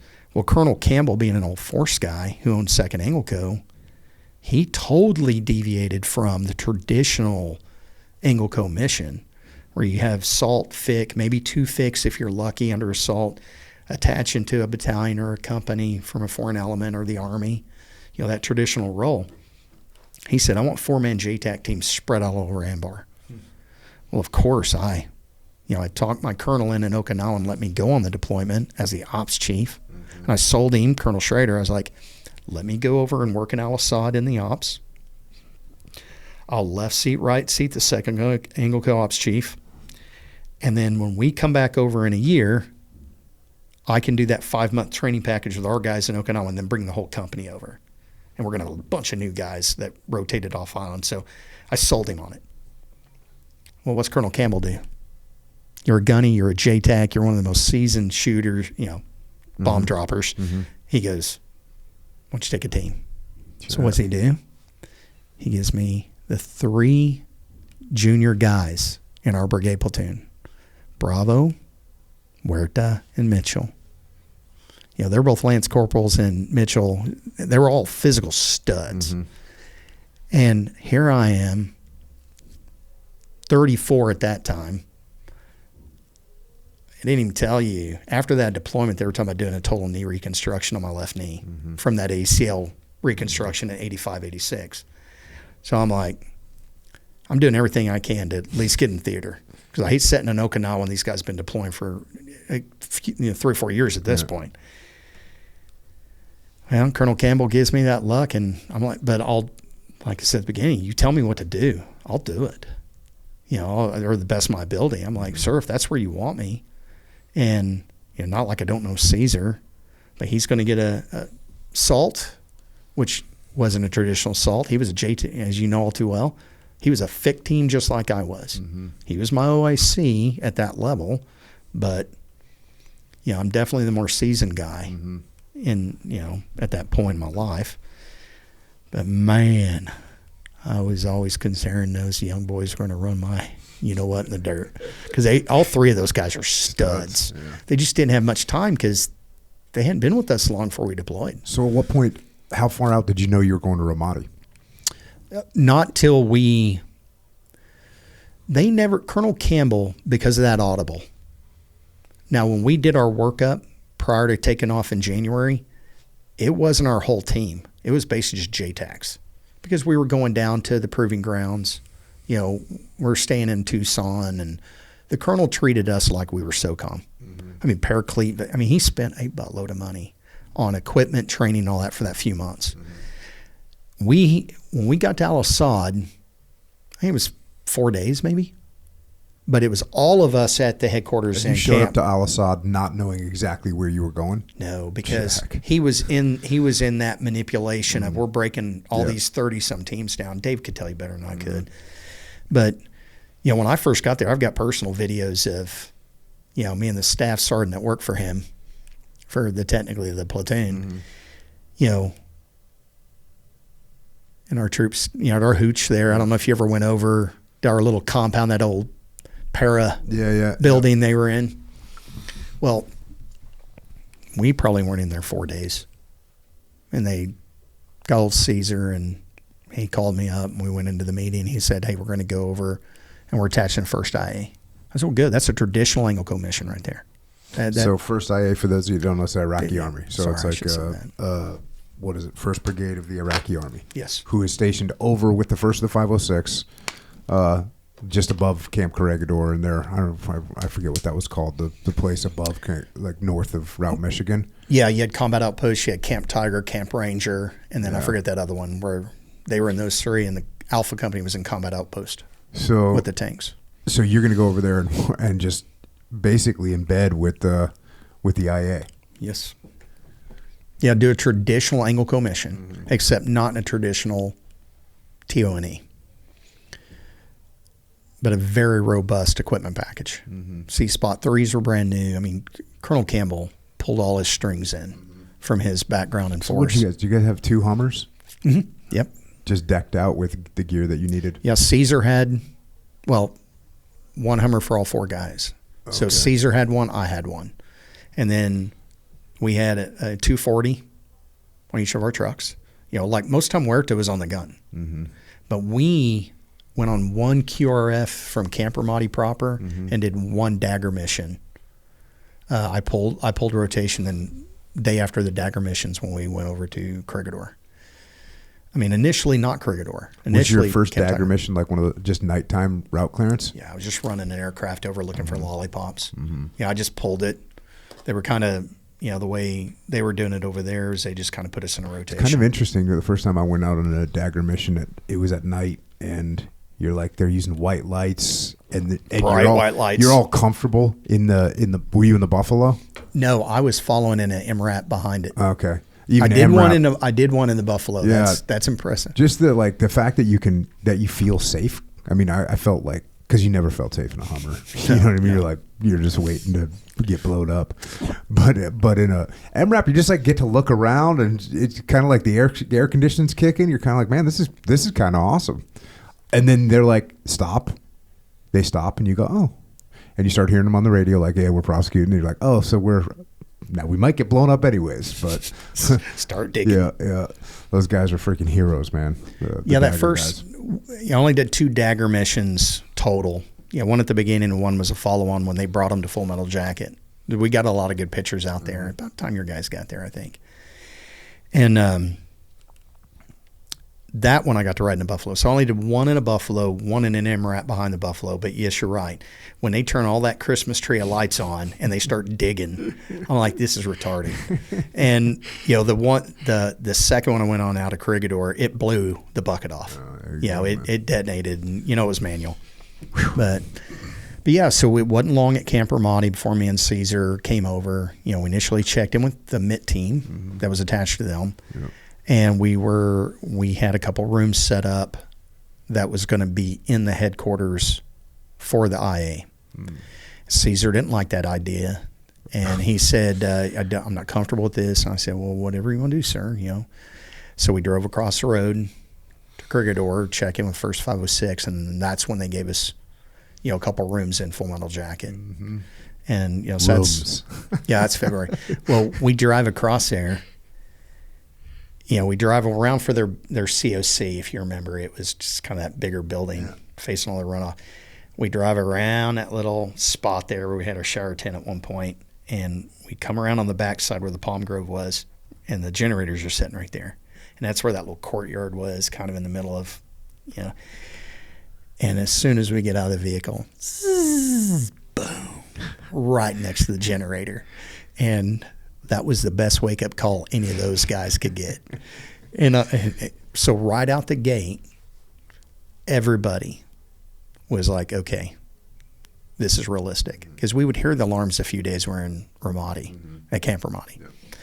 But, Corregidor's tiny, as you know. I was going to say, Ramadi's such a much bigger camp. Oh, yeah, you can get hit and you wouldn't even know it. They have laundry service and all kinds of crazy stuff there. But at Corregidor, no. You'd know it. Small arms fire go all the way across the camp. Especially when we be sunbathing up on top of Full Metal Jacket up there. Ting, ting, ting. So what were your first missions? Were you going out with, did you go out with just like whoever was going out? And you said you started out like in Northeast up in the more rural areas? Yes. That's where you guys started kicking it off? Yeah, so we started out, if I remember correctly, it was either Jaleba or Sofia, whichever the most eastern was, right on the Euphrates. Mm-hmm. Which I thought, that's super cool. I'm walking around the Euphrates River. This is neat. Mm-hmm. And it traditional supporting, sometimes you get a company of First 506, or I don't think it was First 506. Yeah, I guess it was. A company of the Army guys. Well, then we're just doing their typical clearing palm groves, going through. It wasn't like you're knocking talks and all that. You're just kind of moved to contact, I guess, best way I can put it, and draw them out. And which most of the time I do a show force flyby, maybe pop a gun run, maybe dump something small. But to me, that always seems pretty wasteful in those more rural environments because 3 guys with a gun, well, I'm going to spend all that money with a 500-pounder.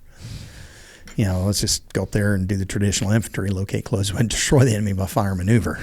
To me, that saves more money. But of course, that would change. Yeah. As you know all too well. So then at what point did you start moving back more into the Malab? That was probably March. Okay. I would guess March, not long. We probably only spent 3 or 4 weeks kind of working our way back because we did have some patrols by that amusement park. And then, matter of fact, later on, as we'll get to with your guys too, up there. Yeah. But yeah, maybe a month. And then, so we're at this point, it's got to be March. And then late March, the focus of effort was going to be start clearing, those different parts. Yeah. And your guys had to come in about that same time. Yeah, we came in April. So we came in April. That's when, and we got over to Corregidor pretty quickly. I don't remember the exact dates, but when we initially went to Corregidor, we spent a little bit of time in Corregidor, and then we went back, and then we kind of formulated the guys that were going to go over to Corregidor permanently. In a permanent way. It ended up being maybe 8 guys total of Seth's guys. Yeah. Because you guys changed it up after the 13th of April. Yeah. I'll never forget that day. Yeah. So but I'm trying to think. No, you know what? So when we went over for that mission, that we were all going to do that big giant clearance of the Moab, right? So this is when the Blue on Blue happened. Yeah. And when we went over there, I took a big bunch of guys. So we had a pretty good group of guys. It wasn't until after that happened, then we all went back to Camp Ramadi, and then we assembled a smaller group of guys that were going to go over and basically be embedded with the 506 and the 118 IA. So yeah, when we went over for that big clearance in the blob where we ended up having the Blue on Blue, that was we had a pretty big chunk of guys. Yeah, I remember you had more people then because that's when Tony was downstairs. Yeah. And after the 13th, that next day when I went down and talked to him and talked, the guys, that's when it was like, whoa, okay, I'm not seeing these guys around. Yeah. And then Seth comes back and it's like, hey, let's work together. Yeah, if we know we're going to be in the area together, let's kind of, which good call. Yeah, of course. Yeah. Of course. And did you listen when I had Joe Claiborne on?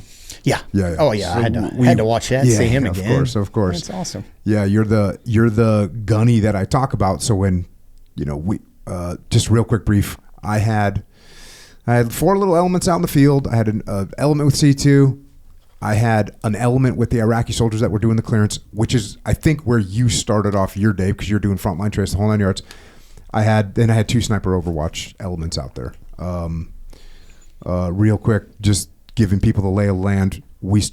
Everyone's pretty much in a gunfight pretty early in the morning. Mm.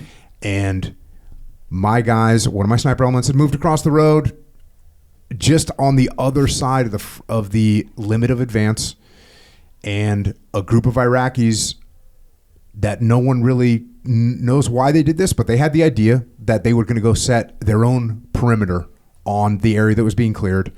They started running down, and from what I understand, you were like, "Where are they going?" But you got to follow frontline trace, so you just followed them. Oh yeah, ran down there with them. Yeah. I held my guys up, said, "Hey, you just stop where they stop on that last building for that open court, if you remember that open thing." Yeah. And I'm just running with them because it's dark. Mm-hmm. It's just now getting purple. And by the time I got to that metal gate, the driveway gate, mm-hmm. not the personal gate, is when he took it. Yeah, right there at the door, and yeah. Yeah, that's when I changed. So your Iraqis went in to get control of this building or set up an overwatch position. My guys were already in there. Yeah. And when my guys saw a guy sneaking through the courtyard of a door that they had zip tied shut, one of my guys saw a guy with an AK-47. He looked at his Iraqis because my guys had Iraqis with them too. Yeah. Oh, this is enemy. Shot him. Yeah. Then now you got a down guy in the courtyard. You don't know who's in the building. You're assuming it's bad guys. You guys start engaging that building. But what do my guys do? Return fire. This is just a classic horrible blue on blue. Yeah. It's insane. Yep. Your guys or you called the QRF. The light QRF shows up. It's Humvees. The Humvees start dumping rounds into the building. My guys are inside receiving those rounds. And again, I mentioned some of these details, like the fact that Matt Hasby, who like 11 hours earlier had been shot out of a sniper tower with Dishka, So now he's on the rooftop getting shot at with a 50, but he doesn't know it's a 50. He thinks it's a Dishka. He's literally going, I can't believe these bastards found me again with their Dishka. Because if you're thinking, if you get start getting shot at with a 50 cal, you're going to like know, you go, oh, this is Americans. But he's thinking it's the Dishka. Yeah. Again, one of these horrible situations. So now my guys called the heavy QRF. When I hear the heavy QRF call, I say to Joe Claiborne, hey, those are my guys. Let's go. So when we round the corner, the tanks are in front of us.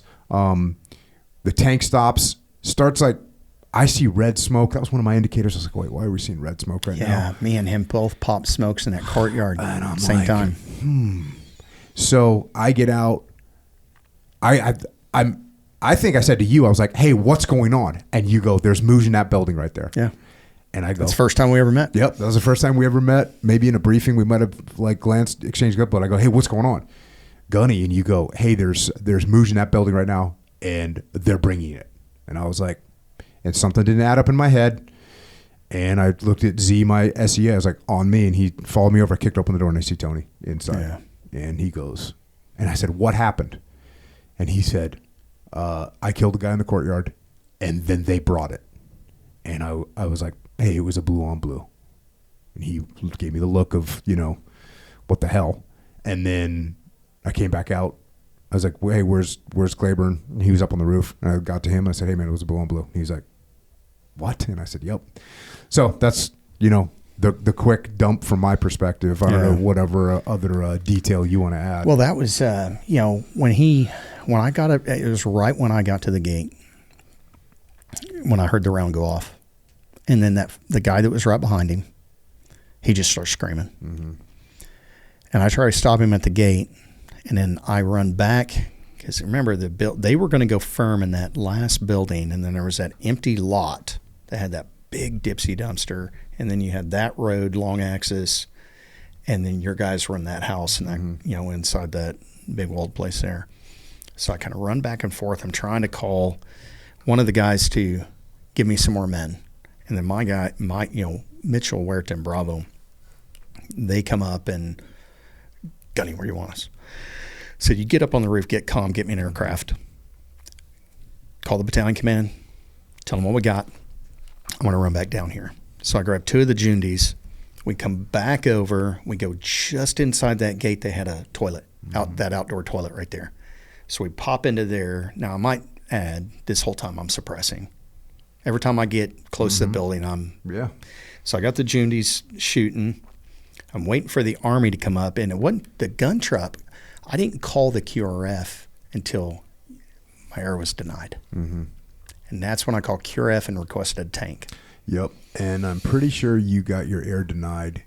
Thank God. Because my SEA and me were like, hey, we don't know exactly where our guys are. Like, do not drop right now. No, thank God. Yeah, thank God. I'm glad you guys were there, like you and Joe talked about. Yep. So glad, because being on the ground and running it all my focus of effort, and this is bad on me, but my focus of effort, because you remember Caesar's independent. I'm talking, my guys are straight to battalion command. I'm thinking, get air.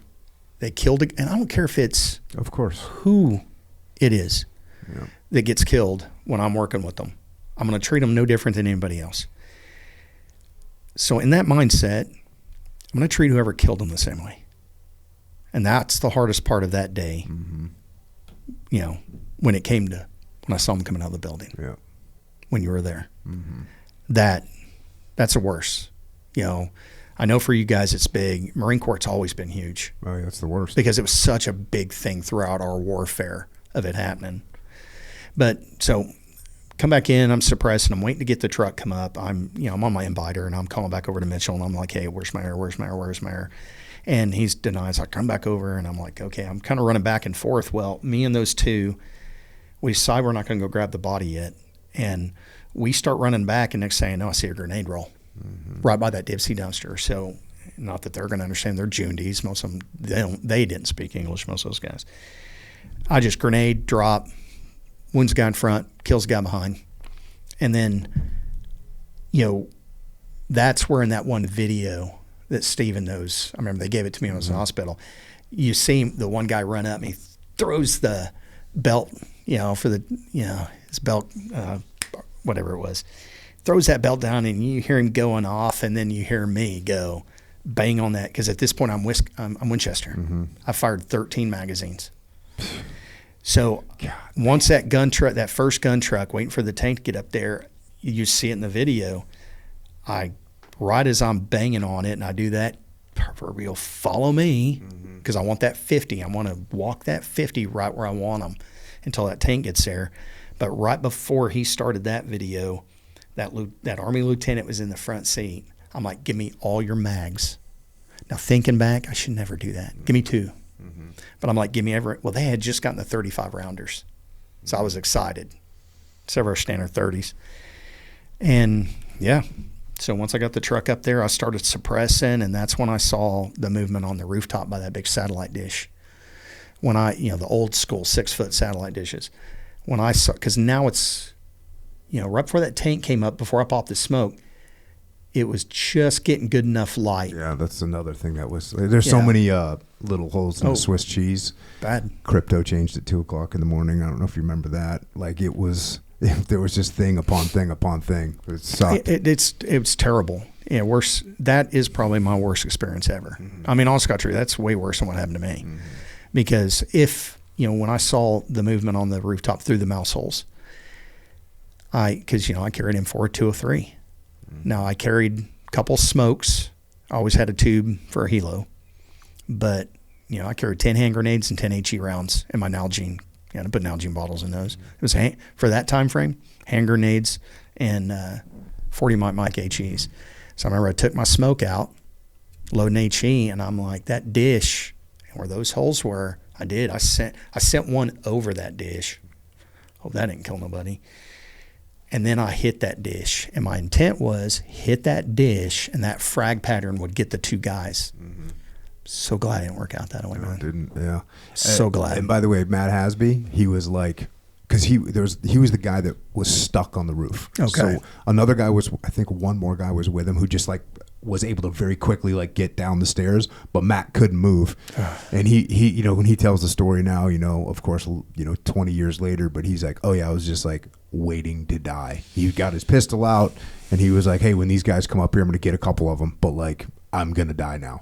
Yeah. And yeah, freaking absolutely horrible. And it's one of the biggest focuses that I had when I came back and I took over training was to cause enough chaos and confusion that the SEALs that were getting ready to go on deployment to Iraq and Afghanistan, every single troop that I put through for 3 years of training all had blue on blues because we put them in situations that was going to be really, really challenging because it wasn't emphasized as much as it should have been. And the way it was emphasized during training for us was this would never happen. Number one, you have all SEALs. I'll tell you what, the percentage of it happening if you only have SEALs goes down a lot, just like if you only have Marines, just like if you only have Iraqi Army.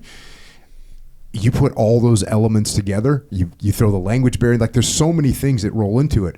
And those the Pat Tillman case is another one. Bad one. Yeah, is a bad one. And one of the things that bothers me is there was a case of blue on blue in Vietnam with SEALs. It was an X-ray platoon. And I knew it had happened, but they never debriefed it to where to explain it to young leaders hey, this is way more, this happens a lot easier than you think it does. And I think that's one of the biggest things that I tried to emphasize afterwards when I got home and started running training. It was you need to understand when a guy is getting shot at, what their viewpoint is, the chaos, the fog of war, all these things really come into play. And, Joe Claiborne, highly experienced at that time. You, highly experienced at that time. By the way, with the SEALs, we had Iraqi soldiers with them with the sole purpose of making sure that they can deconflict. They had, they carried the little ICOM radios. We wanted to make sure that our interpreter could talk to the Iraqis on their ICOM radios, just given the communication. So even with all those protocols put in place, that was an absolutely freaking awful day. Yeah. And to the battalion commander, I went back, and I went with Joe Claiborne. I don't know if you were with us, but we walked right up to his office, and he was like, "What happened?" And I was like, "Hey, I pointed out, went through it on the map. Like, this is what happened." He was such a great guy, and he understood. He understood the chaos and the confusion that had occurred. And he was like, "Okay, guys, make sure it doesn't happen again. Get your gear back on, because we have whatever it was. I think we had 4 more operations to do that day. But work carries on. Yeah, work carries on, and I guess you had to go reload your mags. Yeah, and that wasn't. That's the honest God truth. When you told me that it floored me. Because one, at this point in my life, I'm going to thank God for that, not getting any worse than it did. But that mindset to me at that point was, initial instinct. I'm going to kill everybody in that building. I'm going to drop a bomb on it. They're shooting at me now and throwing grenades. There's all this other stuff going on. I'm going to lay waste to it. And I think the whole effect, you and Joe being in the positions that you were in, that's an important thing that I think most people don't even realize when it comes to what you just described, is having that command and control ability from the outside, visual, no visual, being able to determine common sense, the 5th principle of patrolling. Something ain't right. Okay, my guys are there, his guys are there. You guys went a little too far. It was just a bad situation. But thank God you guys saw enough to deny the error. I was pissed at the point, but I went right to my training and said, okay, no error, get a tank. Okay, got to wait for the tank to get here, get a gun truck. Because we were walking. We had no vehicles that day. We were doing walking patrols like we had been doing for a while at that point. But, April 13th, right? Yeah. If I remember correctly. Yeah. I don't remember the exact day. But. Yeah. It's just a few days from now. Yeah. Yeah. So after that, we got put stand down, investigation, the whole 9 yards.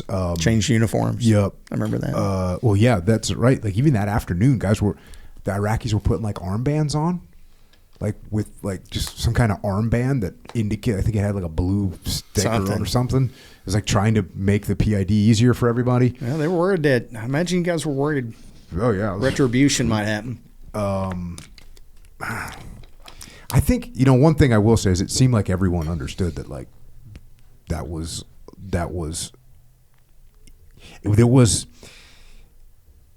there wasn't hostility between, not all my guys, but guys went to the dude's funeral because, by the way, an Iraqi soldier got killed and a couple more got wounded. And, we paid money to the family. We did our best. They understood, and that's one thing. There was a SEAL captain who had been in the Marine Corps, and he'd been in the tail end of Way City. So when he showed up to the tail end of Way City, and he's a guy that said to me, he goes, and I knew him beforehand, and he said, "Hey, Jocko, Way City," he goes, and I forget the percentage.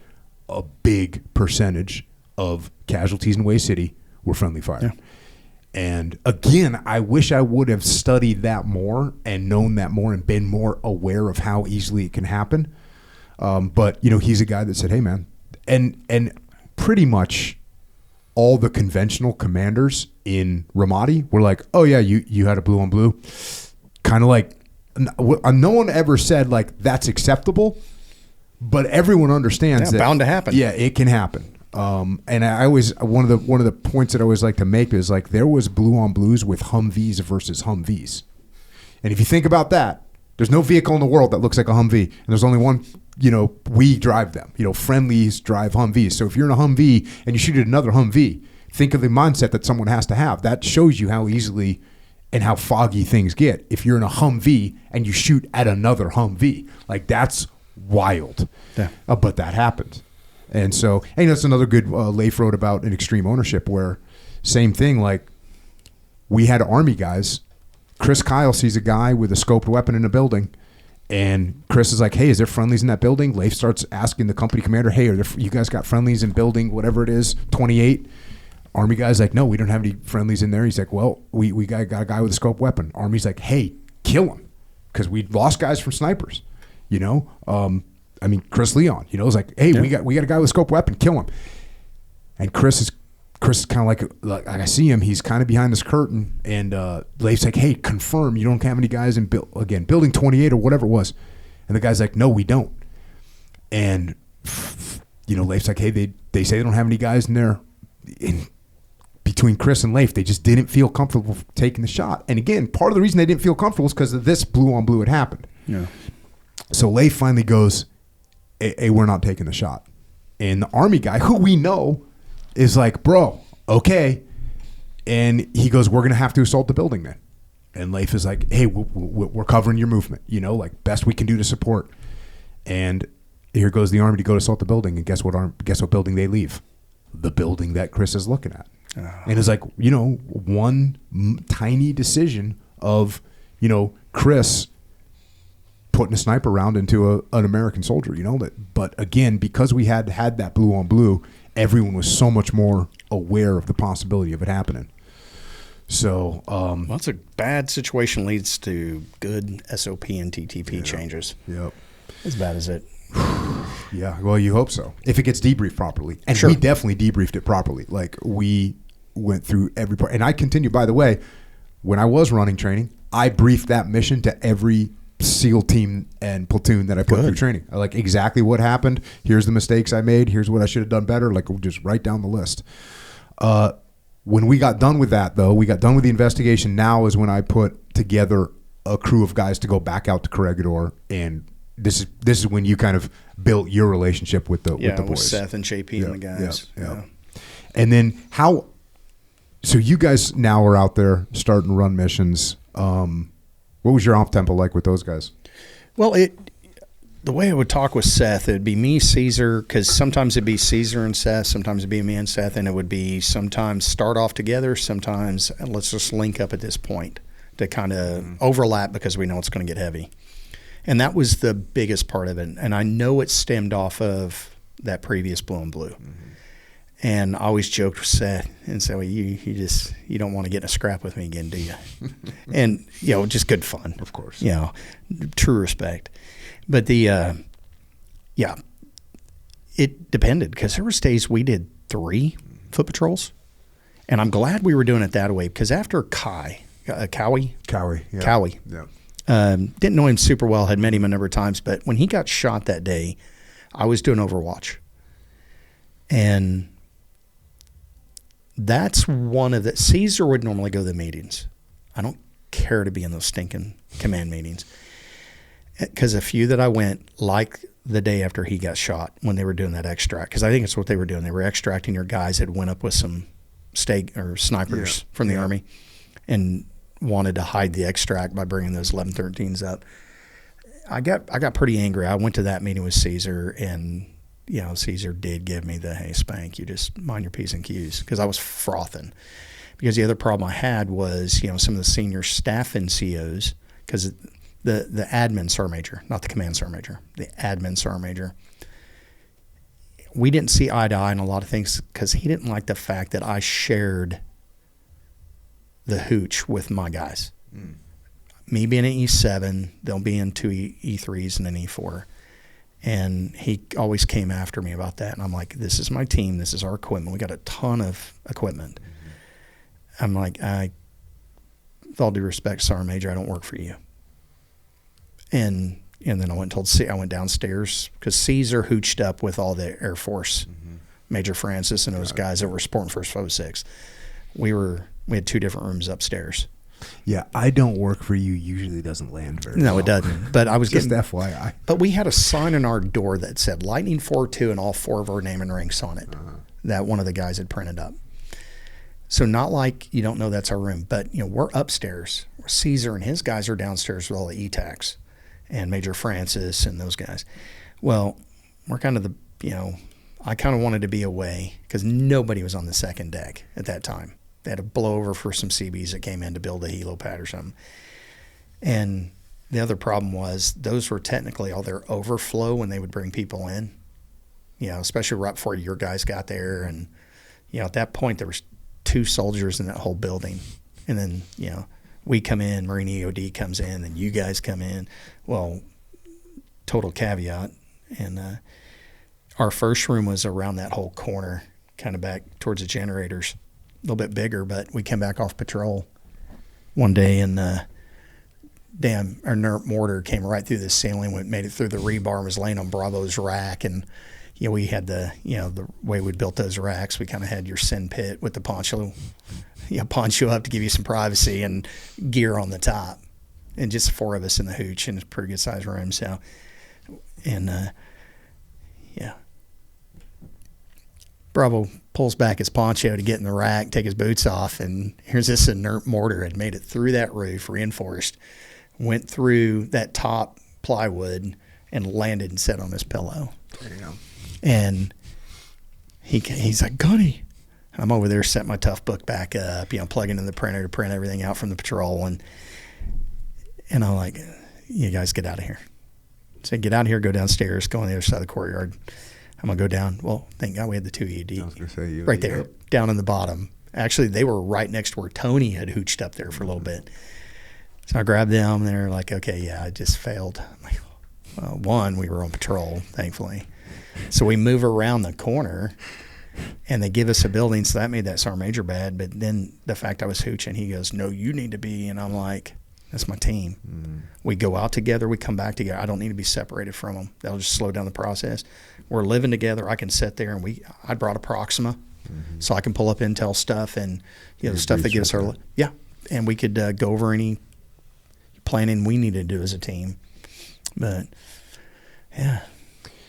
So let's get to 16 May 2006. Let's get away from 13 April. Yeah. So you guys are out. I talked to Wes Baldwin, and he gave me his. I'll start off with his little his perspective.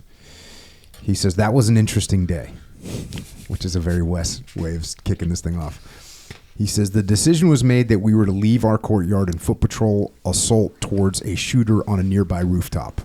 We very quickly got engaged by a talented shooter, all single shots. 4 of us were shot in the firefight. An IA was hit in the hip, but fortunately was just superficial. Gunny took a round to the knee. Looked like he was stabbed in the kneecap with a pencil, very small entrance wound, but the entire back of his knee was hamburger, venous, and arterial bleeding. I told Huerta to hold pressure on Gunny's femoral artery to slow the bleeding, which he did very effectively. I tried to get a cat tourniquet on as quickly as possible, but the blood on my mechanic's gloves was very slick. I used my teeth to remove my gloves so I could grip the tourniquet better. Spanky's legs were huge, and the stitching on the tourniquet was breaking with the force I was putting into it, trying to stop his bleeding. I had to put a second tourniquet on just above the first to completely stop the arterial bleeding. Then I put 2 dressings over the wound on the knee to try and keep everything clean and protected. Huerta was shot in the bottom edge of his chest plate. I saw JP puke after the exertion of dragging Gunny and then run up to our overhead rooftop and engage the shooter while we were working on Gunny. Later that night, I was replenishing my med gear when I realized that I had a round had passed through my med gear and Camelback. An exciting daytime patrol in the Malab was his final statement. Again, that's Wes. And so Wes was the SEAL medic out there with Stoner and with you guys, and that was kind of his take on it. But I don't think he's ever debriefed you on that, so I figured I'd give you a little debrief from his perspective. No, I appreciate that. It is good because I have very glimpses of the memory. You know, there's pictures of that courtyard. Yeah, they sent them. They sent them to me. So the only thing that those 2 Navy, the videographer and the still photographer, they cut out. So when I pull back over and cross the street, because I want to say JP, it was Huerta JP, and I don't know who was behind JP, when we kind of broke across to do that road. And we came up to that team where I think that's where I ended up getting hit. It's right there in the middle of that intersection. I never let the guys walk in front of me. Never. I was like, if something bad, because I don't know how you thought about it, but for me, life, death, everything maimment, wound, it was never, everything in the middle was never a concern, I guess. And the guys will tell you that about me. I'm not saying I don't have fear. I got fear because I'll go back to what I initially told them. I'm not Billy Badass. I'm not anybody like that. But I guess mission always overtakes the fear aspect to me. But I definitely early on didn't want the guys up front. I'll take point. I'll walk up there and look. So in that retrospect, when you see photos or videos of me, except technically shooting, on my Cody strap, I'd be using my hands. I'd be talking to people, or I'd leave it down. You see Wirt in the background. He's got the saw up, and the other guys are all up, and I'm just nonchalantly walking around there. But it was almost like when it gets ready to happen, that's why that day, because I think it was our third patrol that day. It was like right around 6 o'clock in the evening, if I remember correctly. I'm surprised he didn't tell you about the laughter we were having while I was trying to give myself my morphine. I'll get to that. I like telling that story about myself. But it's like we're gearing up. That Iraqi got shot first. I'm pulling the guys across. We're going to cross over, and we're going to kind of bound, do our immediate action to get to that house that was on the corner where we believed, not realizing. I think Seth later on told me, we had the guys that were shooting up in the building, and then the sniper in the overwatch, I think is what it was, what they were telling me. Well, I'm doing what I always do. I'm just focusing on gunfire. Let's get to that. Get up here, not to enter the house, just to try to contain that until enough of the people come up, or, we make a decision on what we're going to do. And, 1 minute I'm moving, next minute, earth kind of goes dirty. I don't know. I'm confused. Why, what the hell just happened? Because it didn't hurt at all. It was not painful at all. It's like my waist down went numb. Like when you sit on your feet and they start tingling, they go to sleep. So there was no pain, but all the gunfire's going on, everything is getting passed back and forth. But I was more confused. So, because as they didn't say, when I fell forward because of all the gear, when I came forward, it pushed my boot on top of my magazines. So that first time when and then I was trying to push myself up, confused, gunfights going on. I'm hearing movement, yelling, just all the sights and sounds of that.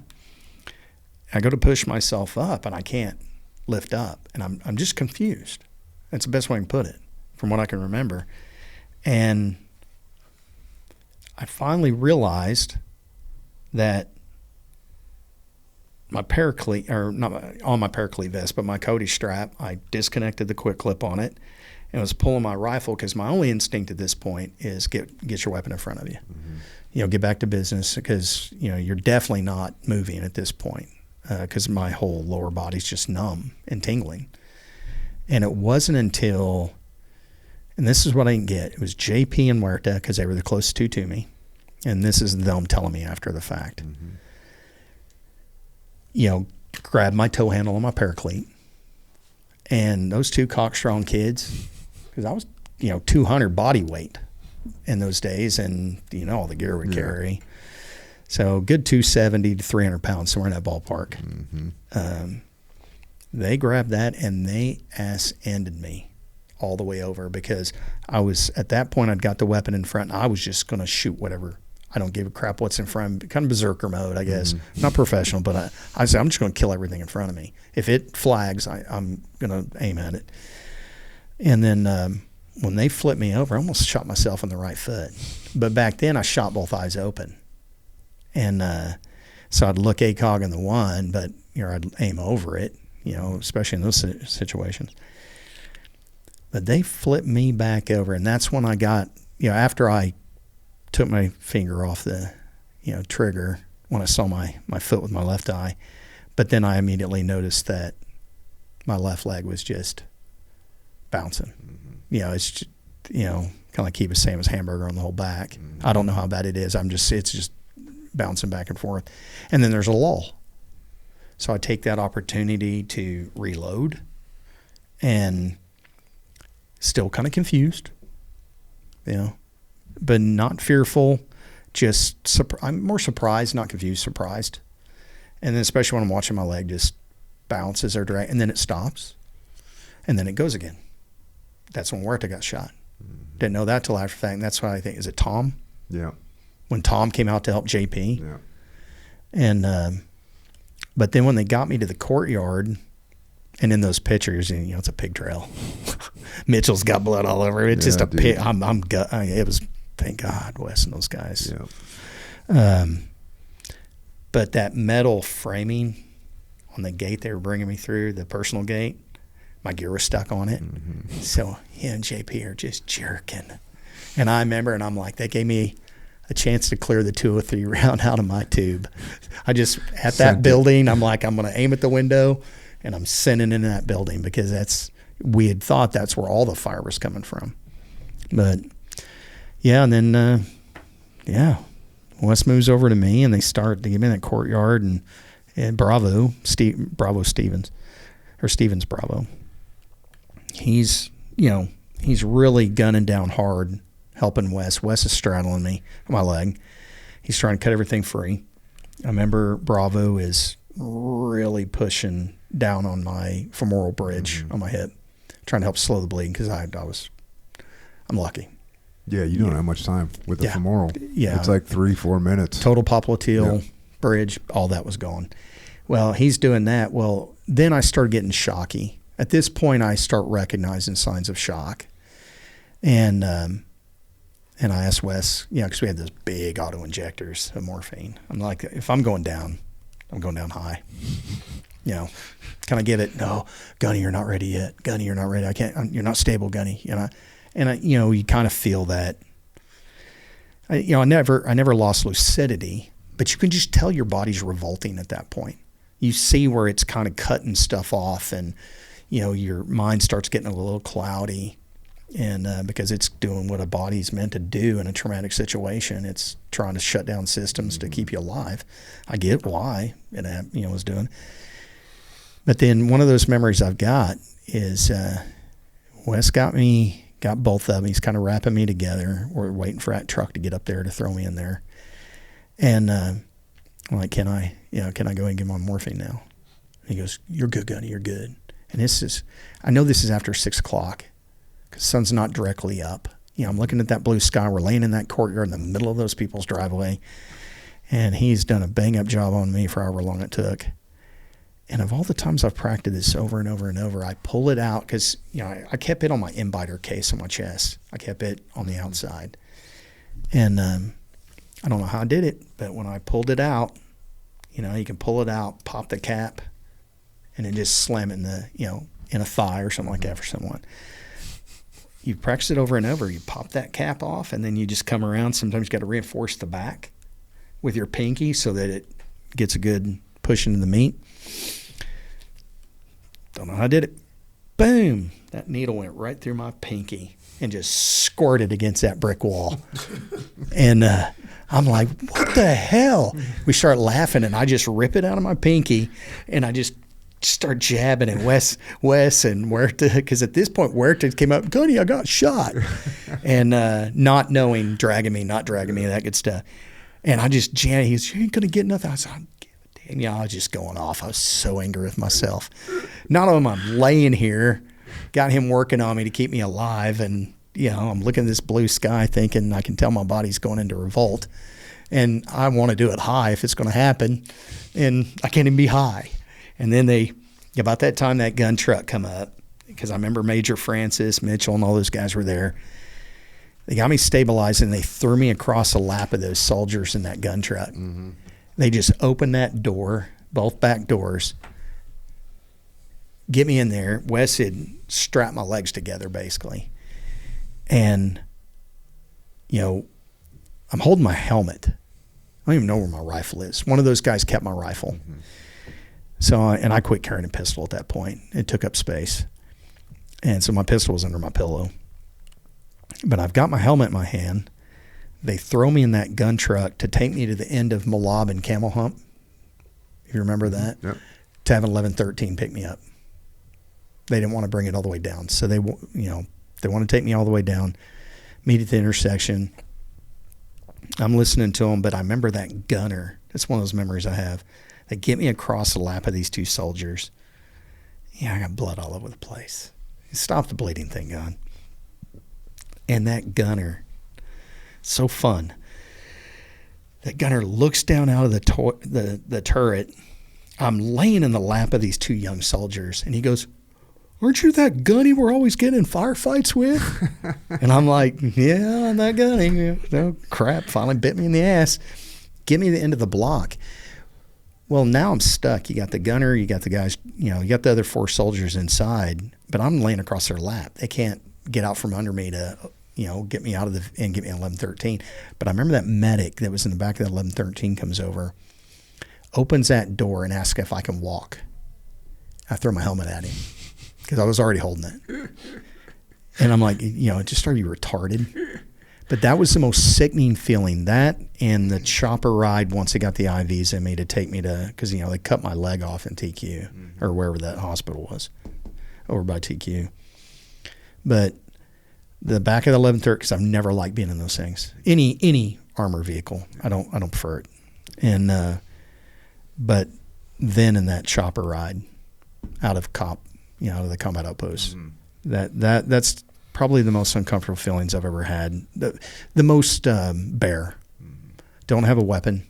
Don't know a way of protecting myself. Don't have any control whatsoever. And that whole time, my lower body is still numb. I never had any pain up to the point, when they put me under and cut it off. So, but I remember just asking that command sergeant major over at the combat outpost. I'm watching them write my name on the board when they're putting two IVs in me, and I just, "Can I have a cigarette?"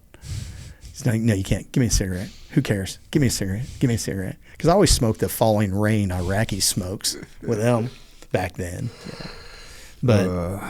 But yeah, that was that day. Yeah, I think they cut it off before 8 o'clock at night. Yeah, and it's just sitting here thinking about this story as you're talking through it. Here it is. I talked about in the beginning of the podcast, like the teamwork between all these different students. And here, sure enough, you have SEALs, Marines. SEALs are doing medical on you, but they're getting help from the Marines. Marines and SEALs dragging you out of the street, a Marine, and then who comes to pick you up? Army. Like you just can't. It's really hard for people to understand the bonds that was formed there. And then of course, I always want to mention this too. The guys that are out there training as medics. It's really hard training. The medic school for the SEALs is extremely hard. The special force. We used to go to. I don't know if. I'm pretty sure that Wes went to the Army. The 18 Delta. The 18 Delta school. The short package for you guys. But we have. But now we do our own. But they're all just outstanding schools. And the fact that I tell people all the time, like, if I needed to get shot, I would rather have a special operations medic there instead of some like doctor, whatever, normal physician, because they're just trained so well. And same thing, like when Cowie got shot, guys were on him immediately, and even the package that we put guys through for TCCC, right? Where, hey, I don't know how to operate on anything, but I can definitely stop the bleeding. Like and guys had to do that and did that. So props to those guys. And then again, just the teamwork of the guys being out there working together to get you out of there. And that's another amazing thing that, an advantage that we have these days is like, you were off the battlefield in a matter of minutes, and in a chopper in a matter of minutes. And just to have all that coordination, that golden hour of time, just to get guys off the battlefield and is the modern military. We just kind of witnessed that over in Iran with the guys that got shot down and getting those guys out, from the giant country of Iran shot down, and the efforts that went into getting those guys back is like incredible. But that's the way America rolls. So especially that Wizzo. Yeah, no doubt. I can't wait to hear the stories and get the debrief on what happened over there. Cool. It's gonna be epic.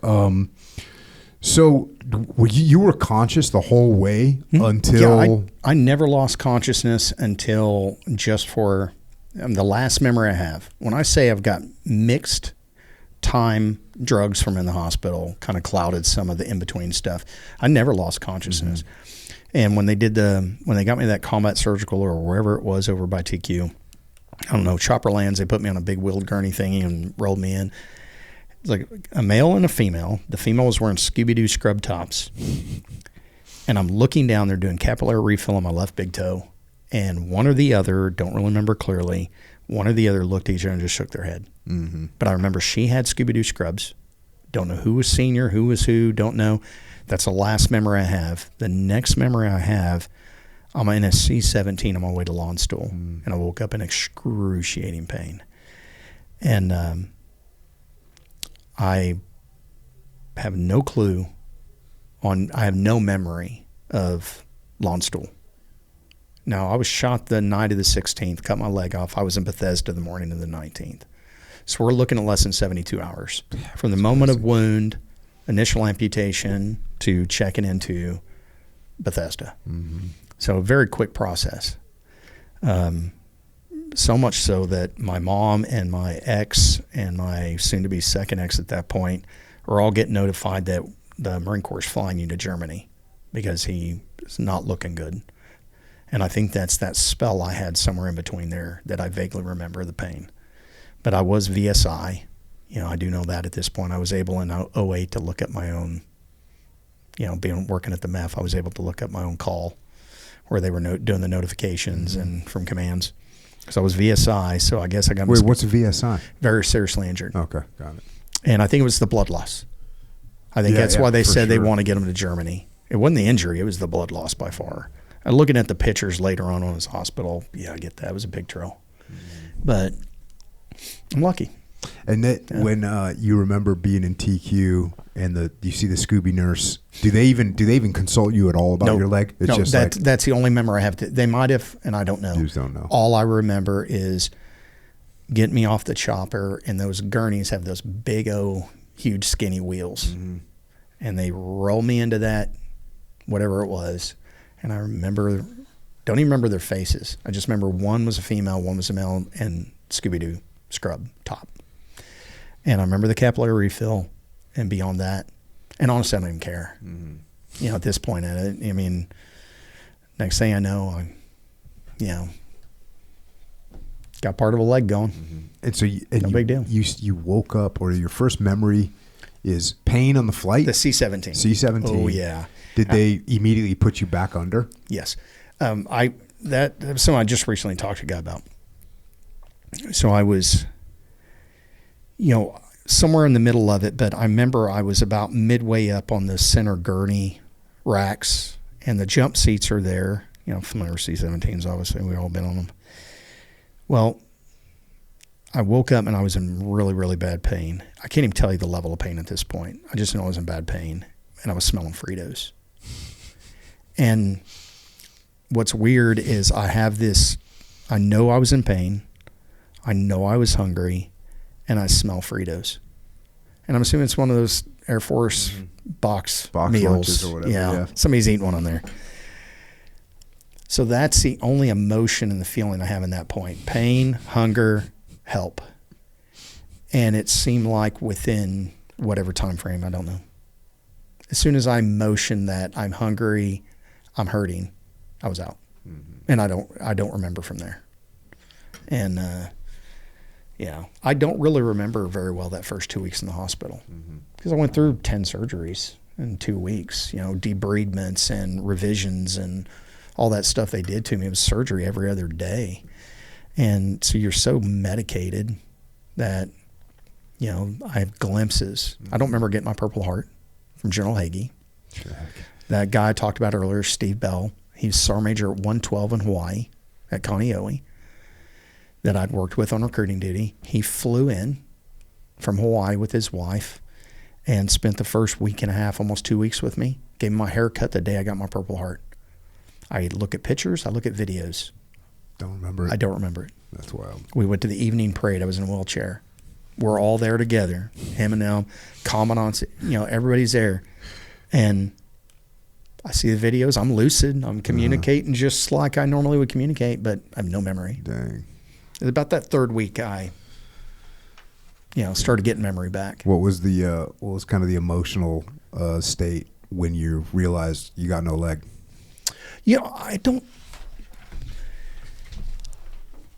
This guy, Jack Sheelar, I met like a month ago, he finally hunted me down after all these years to give me a coin from Lone Stool. Met me in Owasso. We had dinner. He's been doing this on his own thing. Including him, and this is new, fresh after 20 years of time, just a month and a half ago. Everybody said during that time that all I cared about was getting back to work. Now, cognitive ability on my part, third week at best. It never once bothered me. I think it goes back to my initial instinct of death, life.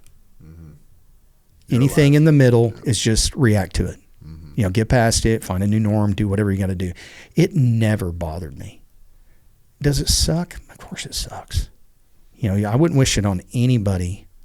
I tell that to kids all the time that want to play with my cool robot leg. I'm like, I normally tell them, don't ride sharks. And I got all these scars from all the other upper body surgery. I'll be like, don't ride bulls, don't ride sharks. They like to bite and they like to break your arm off.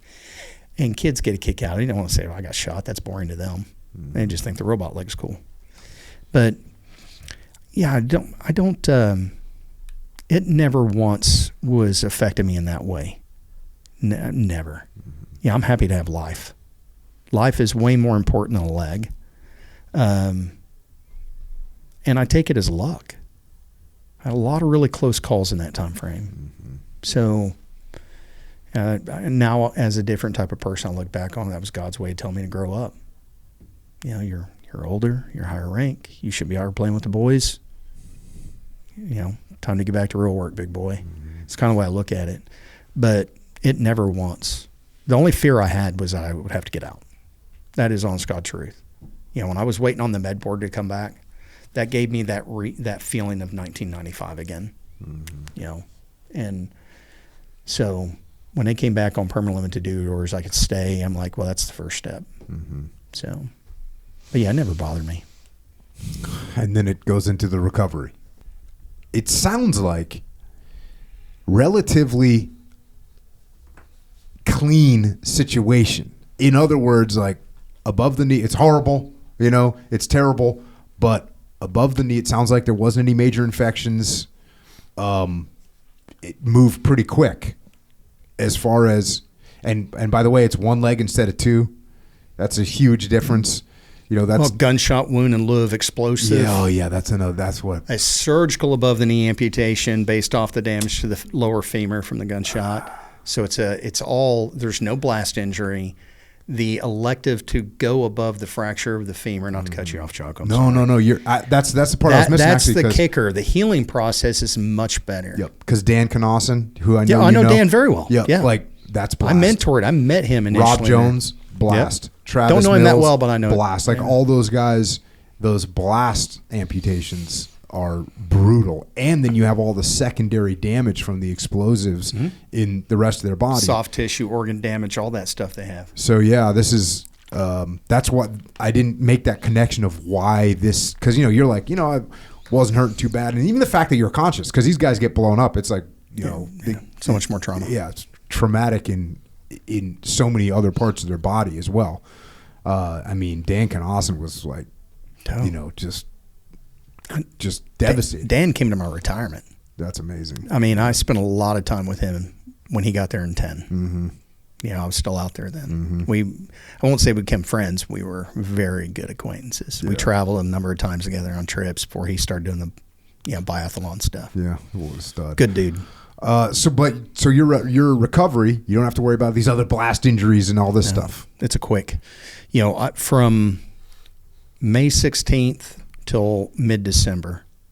In a nutshell, I started my med board in mid-December. Ran my first 5K in November. I initial 8 weeks, get out of the hospital, moved me over to Walter Reed on my 35th birthday, was that day. Then about a week inpatient, then released me for therapy, but I still have, I still have a number of weeks, about a month before they'll take the staples out. So I can't I can do physical and occupational therapy, but it's on crutches or wheelchair. Initially it's a wheelchair. That didn't last long because in order to not go to the Malone house and get in the Fisher house at Walter Reed, the old Walter Reed, I had to be on crutches. Well, in order to be cleared to do that, I had to be able to go up and down stairs because there was no elevator in the Fisher house and all they had was upstairs rooms. So I proved that I can go up and down, stairs on crutches. I'll keep saying it. Give me a task. Tell me what the requirements of the task are. I'm going to do it.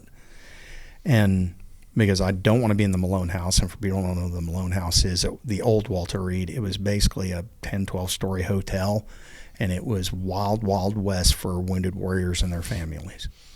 I mean, there was constant stuff I won't even talk about. Sad things of people doing there.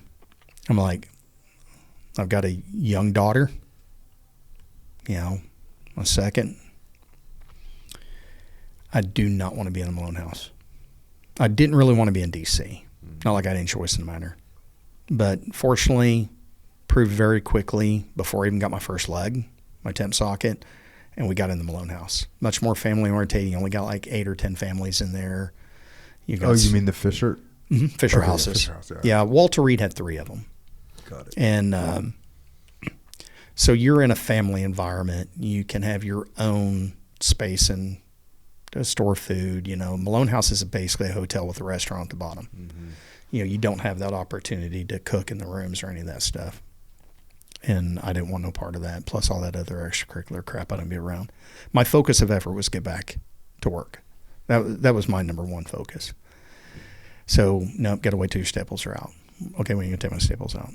Oh, let's prove you can go up and down the stairs on your crutches. Okay, I'll prove it. Because I'm thinking I'm 35. I've been in the Marine Corps for 17 plus years. I'm on a timeline here. Not fully knowing if they're going to kick me out medically, because I don't know yet what's going to happen with that. But my thing was get back as quickly as possible. Mm-hmm. And I don't care what I get back to. First task, get back on active duty from patient status. Next task, where's the Marine Corps need me? Mm-hmm. And then so on. Yeah. So that was the beginning. And so then how long did the process take? Is 9 months until your med board? No, my med board was in less than 6 months, and I was back on active duty in 11 months. Dang. That's the problem. It took 5 months for the Marine Corps to accept the med process. My rehab wasn't even 5 months. I mean, that's the weird thing. It took longer for them to figure out, you can stay on active duty. So at the 11-month mark, I was released from patient status and able to stay on active duty. And then where'd they put you? Fort Sill, Oklahoma. Oh, you did some instructor time or something there? Because at this point I only got almost 2 years left. I'm going to hit 20. So I don't knock them for it. Mm-hmm. I've got the MOS. Mm-hmm. I've been through piss off and all those training for, and built Fifth Anglo, understood, I didn't realize how bad I would hate it. I didn't stay there very long.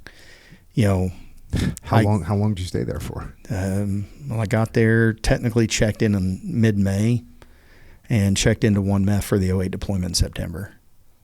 Long enough to teach one class, go through a curriculum development course, and be checked off for instructor. You just didn't want to be in a classroom teaching. This was not your scene. No.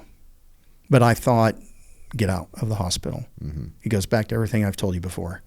Okay, you just let me back. Mm-hmm. I'll manipulate where I go from there. So that still is, even at that time, is still my mindset. And your goal, did you have it? At what point did you decide your goal was to go back on deployment? Okay, so we were doing Alcatraz Challenge in San Francisco. And Colonel Clark Lathine is there as the aide to General Mattis. General Mattis is getting ready to leave because he's getting close to picking up 4 stars.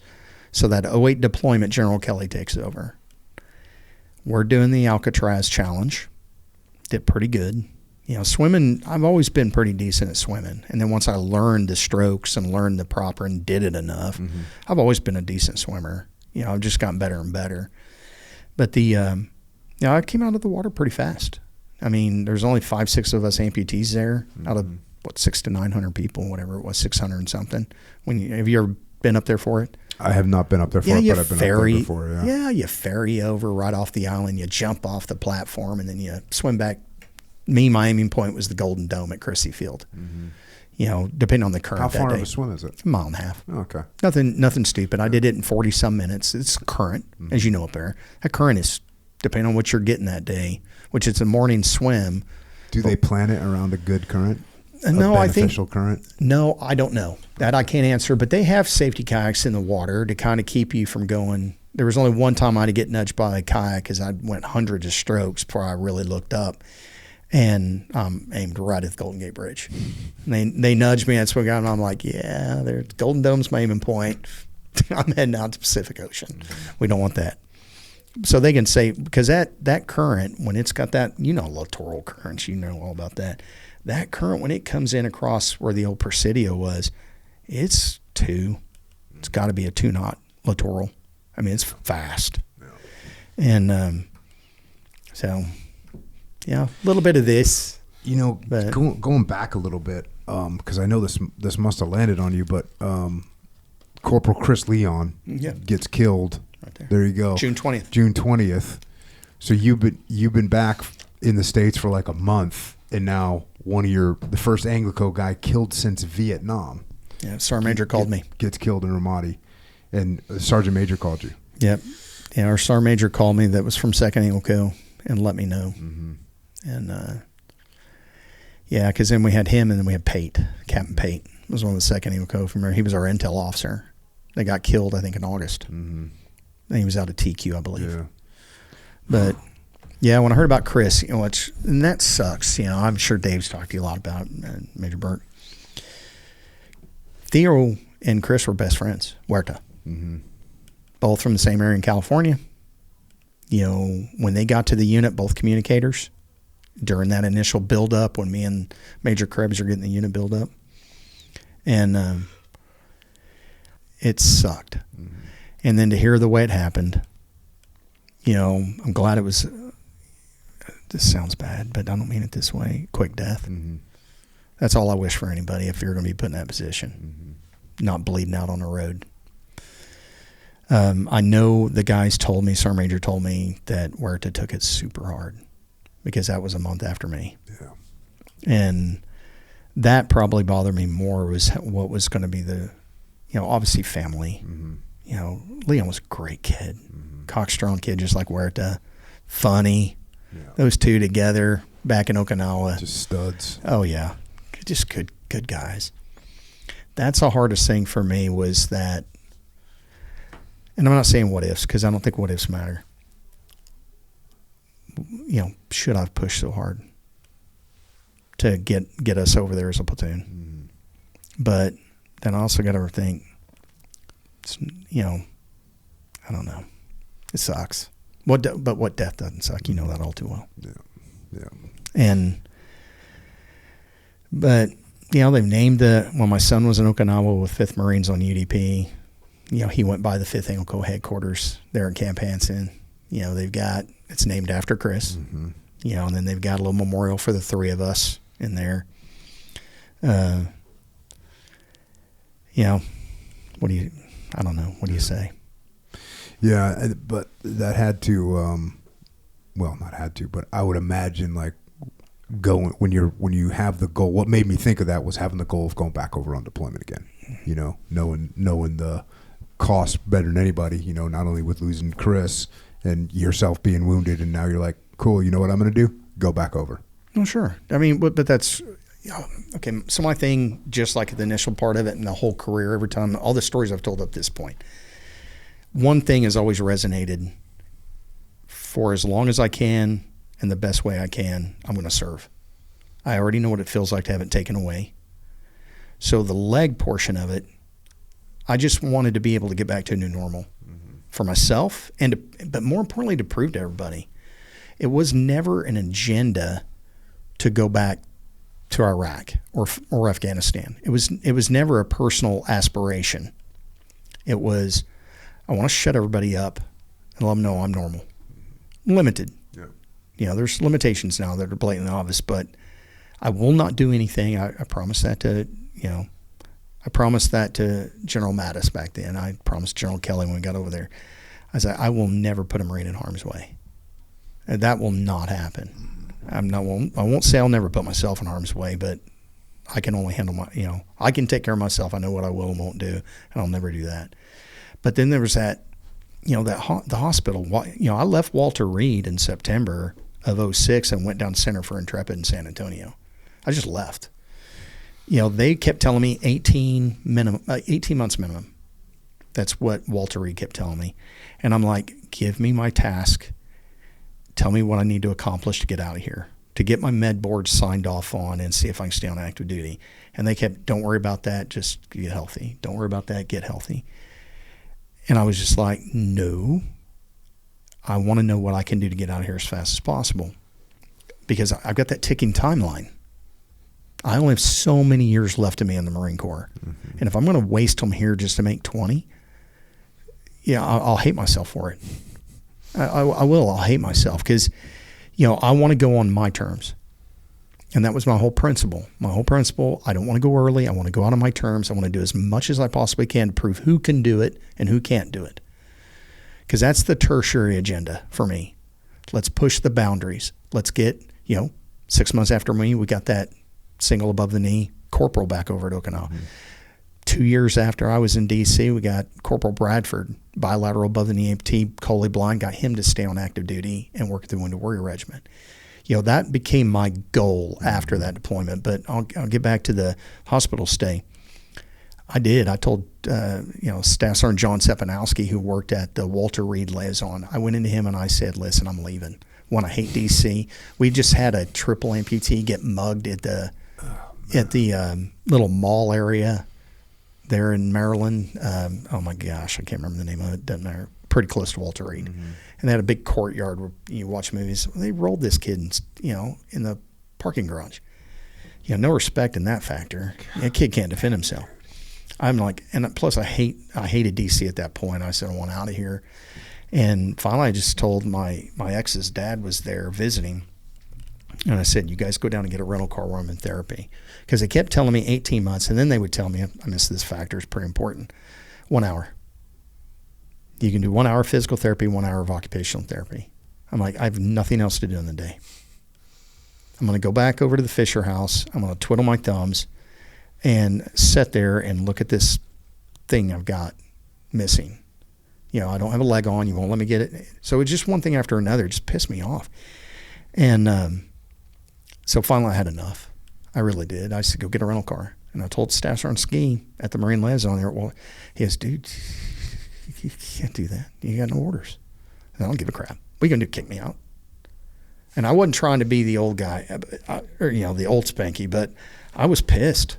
I didn't agree with anything I was hearing, because I kept saying that's how I could give you that answer a while ago so quickly. I'm a gunshot wound. I have no other ancillary problems here. And I think they built the task based off of blast injury. And I think their natural conditioned instinct for us as a patient was the highest probability of these blast injuries will re-injure themselves throughout the physical therapy, the therapy process this many times if they do too much. Mm-hmm. And I think they bought into that based off experience. I get it. But didn't plan for outliers. Yeah. Yeah. And like 70% of the casualties in Iraq were IEDs. Mm-hmm. So that means they're looking at 70% of them. They're going, oh yeah, this guy has a bunch of ancillary issues. And so the ones coming in from Afghanistan. Yep. Both. Yep. So that was the biggest kicker. They, I'm sure you guys both understand this. I've never liked, I get cookie cutter when you need cookie cutter. I don't like cookie cutter when it's individually based. Mm-hmm. Okay. Yes. I know the times for that, depending. But for me, looking at it from a training perspective, I'm like, don't put me inside the cookie cutter that I don't form in. And that was my problem. And so we got that rental car, we left. Mm-hmm. We went to Oklahoma, picked up our truck, dropped in the rental car at Tulsa Airport, and showed up a couple days later at Brooke Army Medical Center in San Antonio. I put my camis on, walked in there, because at this point I got a leg, you know, and I was still limping pretty good using a cane. Walk in, and they don't know what to do with me. But John Stepanowski had called. The little corporal went got the lieutenant colonel, and they came out, and I'm standing at the front desk. They don't know I'm coming. And they're like, you know, Gunny, what can we do for you? I said, well, I'm here checking as a patient. What are you talking about? We don't have you on the roster to be checking in with us. I was like, well, I was at Walter Reed and I left. I'm here. And yeah, long story short, they made it happen. Ski had called the other staff NCO and told them, can I ask you a little bit by that officer for not being a good gunny at this point? But at that point, I really didn't think I had anything to lose. I didn't. And I didn't mean it to be bad. But if I didn't get out of that environment, I'd go back to the golf cart incident. I'm serious. But probably in a very bad way. In a worse way. Yeah. So you do the swim at Alcatraz, and how does that lead to you going on deployment again? Well, because of Colonel Clark Lethine being the aide to General Mattis, his wife Wendy Lethine being on Semper Fi Fund, we had started that triathlon team, Team Semper Fi, in 2006, John Stepanowski. At that point, we missed all that. We'd been doing all kinds of races, adventure races, sprints, you know, all these different triathlons and endurance runs, And you were doing this for the Semper Fi Fund? Yes. And you were doing this, was it all wounded athletes? Mm-hmm. Yeah, John Stepanowski wasn't. He was liaison. He built a team. There was about 6 of us. Dan Laskowitz, Eric Santillana, me. We did it to raise money for Semper Fi Fund with the secondary approach of getting us out of the hospital. Because this is still during my med board process, during my, it started in late 2006. And it fit perfectly because that early January of 2007 up till May when I got back, I continued to compete with them. It was a one way to get me out because I'm not in physical therapy. I'm not in occupational therapy. I've got a rental house in San Antonio. I'm like, I need something to do. And Ski got a hold of me from Walter Reed and said, hey, I'm thinking about this. No, you guys got these guys down there. I'm going to come down. And so it raised money for Engine Marine Semper Fi Fund, what they were called then. One, show our appreciation for everything they were doing for all of us to raise that money and awareness. And it was awesome because like the Alcatraz Challenge that time in 2007, you got 600 plus people and you've got 7 of us, I think, that were amputees, one hand amputee and the rest of us are lower limb amputees. I was the only above the knee amputee on the team. Most of them BK, below the knees. And but what better way to figure out your, if you want to call it new personal best, whatever you want to call it, your limitation. Yeah. Where's the boundary of my limitation? Is that. I never did triathlons before. I could swim because of the job. I could run pretty decent back in the day, but I'd gotten to the point before the amputation that it's kind of doing me a favor. I might run a 19:30 3-mile run on the PFT, but definitely not 17, 18s anymore. The knee was just done. But it could teach me, and that led General Mattis, General Gray, all these big heavy hitters down there for that. Mike Thornton's there. For the dinner, the fundraiser. Well, my ex is not ex yet, but she was a corporal in the Marine Corps. She's down there talking to Colonel Clark Lethine, General Mattis' aide, and smoking a cigarette and going, because I got passed over. I'm a patient. You ain't getting promoted as a patient. So I got passed over for Mass Sergeant. She's venting about that. She's venting about just everything. That's my fault. And I come out there, and because I knew Colonel Lethine from his wife for the fund, I was like, babe, stop it. Leave him alone. And he did the proverbial, if I can do anything for you, what would it, what would you want? And I know I'm on the back end of, I'm already at Fort Sill at this point. I'm still doing this competing knowing that I've checked in. And I've done that one class. I've done that stupid curriculum development class. And that's like business when you're doing LIFO, FIFO, and all that crap, just wants to beat your head against a wall. I'm like, I'm not writing curriculum and I'm not teaching classes. And it was like for staff level. So definitely could do it, and I'd be a good proof source for it. I just hated it. So that was my Sir, I'll take advantage of that. Can I go with General Mattis to Iraq in January? He goes, well, he's not going to be going. It'll be General Kelly. I said, aye, sir. Can I? If you can make it happen, I'm going to go back to Fort Sill and I'm going to ask to do an individual augmentation request or an administrative action form. Nice. Because Colonel Campbell and Sergeant Major Booker at the schoolhouse, he's an old force guy, Silver Star from, he's a very well-decorated force recon Marine. Colonel Campbell had been my CO on the 12th Marines trip when I went off recruiting duty. So I knew them both from Okinawa and other things. And I got back and, they were more wanting to see the medal and hear how the race went. And I was like, well, what would you think about this? And they both supported. They said, hey, you get it in. So, I fast-tracked, through the command, fast-tracked the administrative action form. They supported it. And Sergeant Booker got it to Headquarters Marine Corps pretty quickly. And then it just set. It was just setting. And I don't know what, I was getting angry because now I'm building my mind up. I don't care what I'm doing, but I'm going back. I'm going back. It's one of those hurdles I wanted to accomplish. Definitely not teaching a class. And finally, I asked Sergeant Major Booker, I'm like, hey, can you find out what the hell's going on with my package? It's been like 2 months now, and they're going to start, I got to be there by September. And if I don't get that, then this is out. And then I'll have to be an instructor. So he calls out, well, there was this Sergeant Major that was in manpower there at Quantico who had set on it. He was setting on the package because he didn't give a crap what people wrote. He didn't think it was appropriate that I would put the Marine Corps in that position to go back over and possibly get injured. So I did what I've done a few times in the past. I called Sergeant Major Marine Corps, Sergeant Major Carlton Kent. The 95 Okinawa trip, he's an old rigger, parachute rigger, but he was our brand new Sergeant Major working for a colonel named Colonel Ben Saylor. Saunders Saylor is on Injured Marine Semper Fi Fund. Okay. So I emailed Sergeant Major Kent, and I'm like, this sucks. Sergeant Major want to go back. It's like 2 days later, Sergeant Major called me and said, you're approved.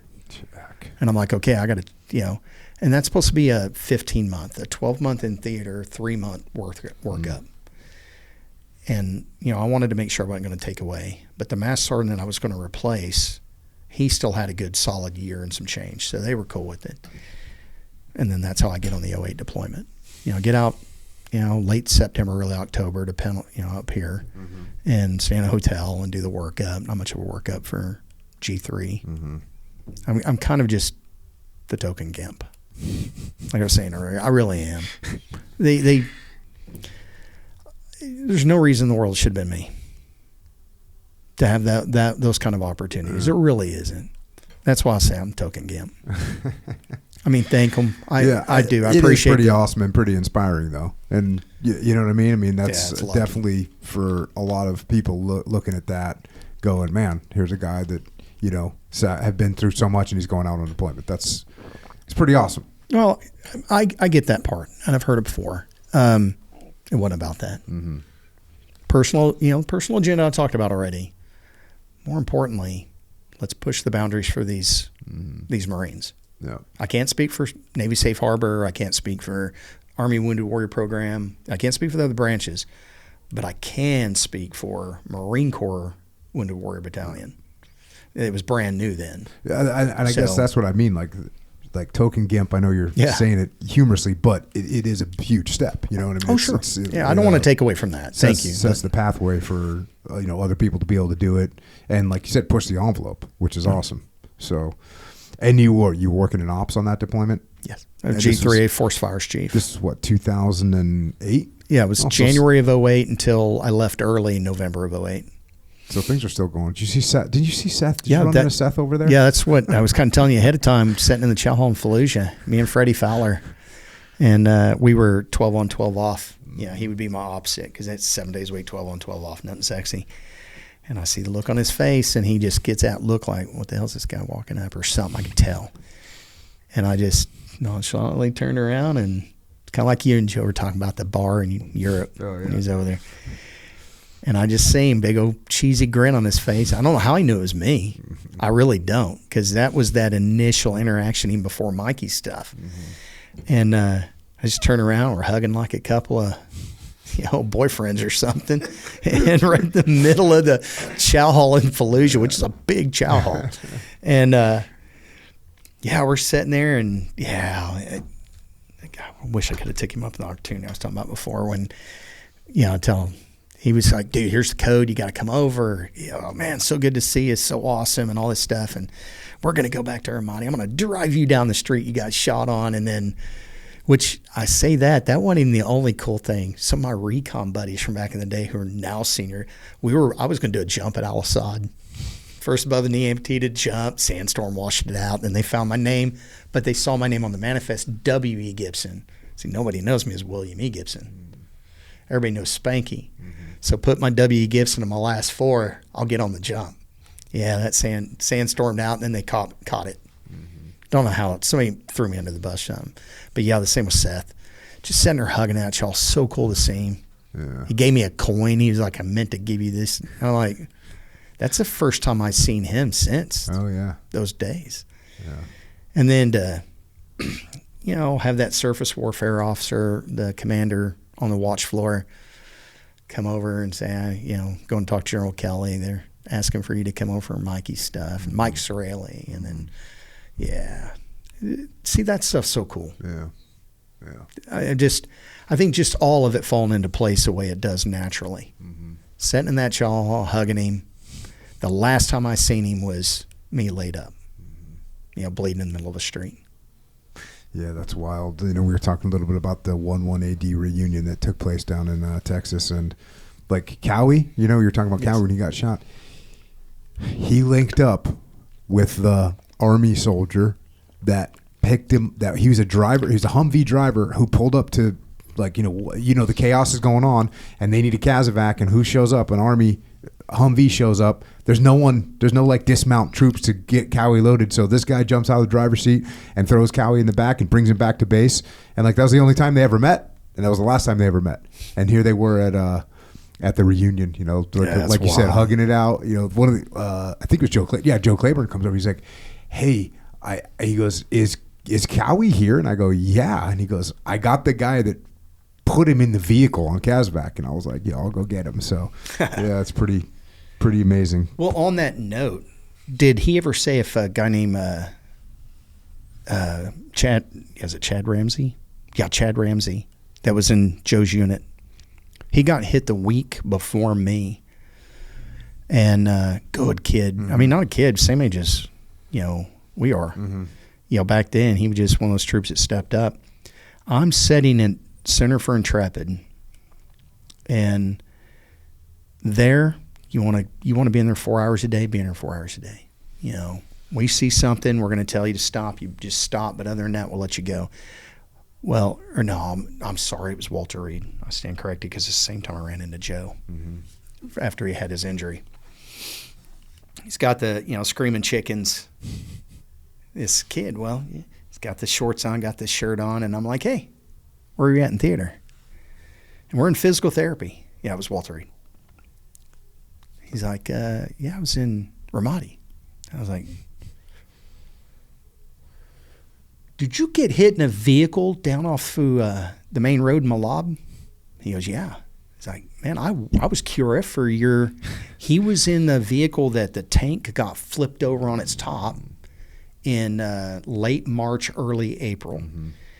But the IED was so big, it flipped the tank on top of its turret. He was QRF. When they came out in their vehicles, they had EFPs, and coordinated ambush for them and hammered them. Then they called all of us out to cordon it off until they could get the tank retriever to drag out that tank. And so we sat there for he was in that incident in one of the vehicles. And then, run into him in therapy. That's wild. And then find out he's in their unit. That's cool, small world. So then what came after that deployment? So after that deployment, I got, I got a hold Sergeant Major Ken again while in theater. We were closing Fallujah down.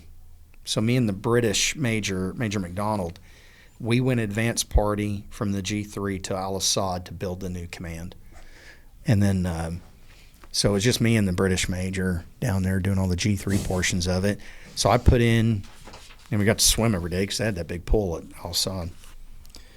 I put in for a Congressional fellowship.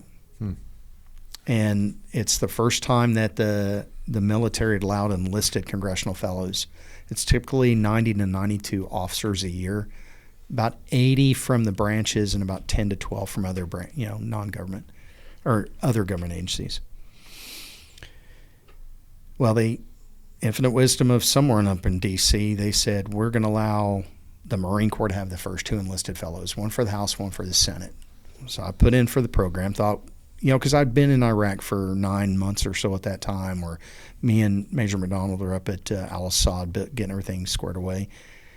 Yeah, I know my role. I don't need to be here.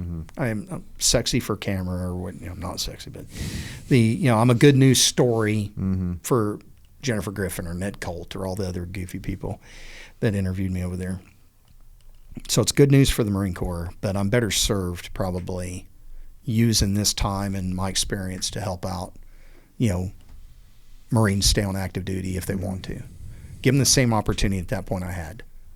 If I'm going to leave, I'll leave on my own sword or shield, not on someone else's. So where else better to do that than go work on Capitol Hill? So I put in, token GIMP. They approved me. Brad Simmons gets Senate. I get House.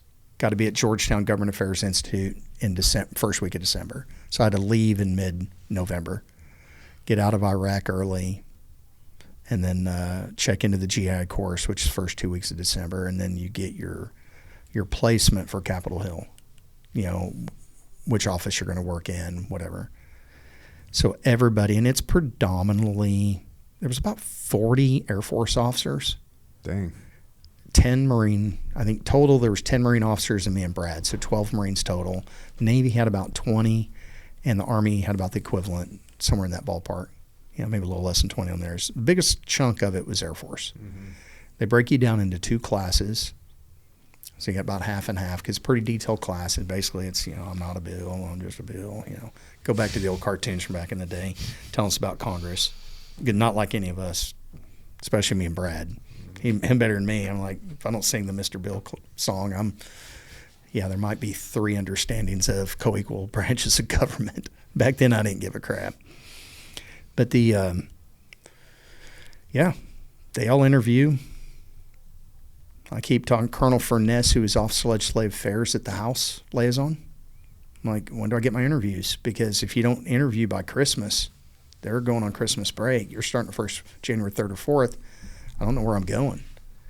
Well, little did I know, I didn't have to interview.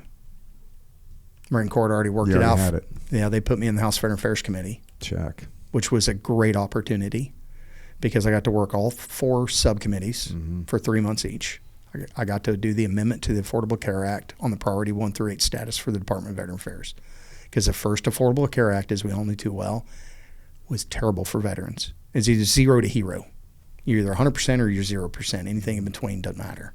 And that was my problem with that. So we started working priority statuses, get that amendment to the legislation. And not just me, it was the whole team between Senate and the House. I learned a lot with that, but I also learned how bad legislation can be when it's rushed through.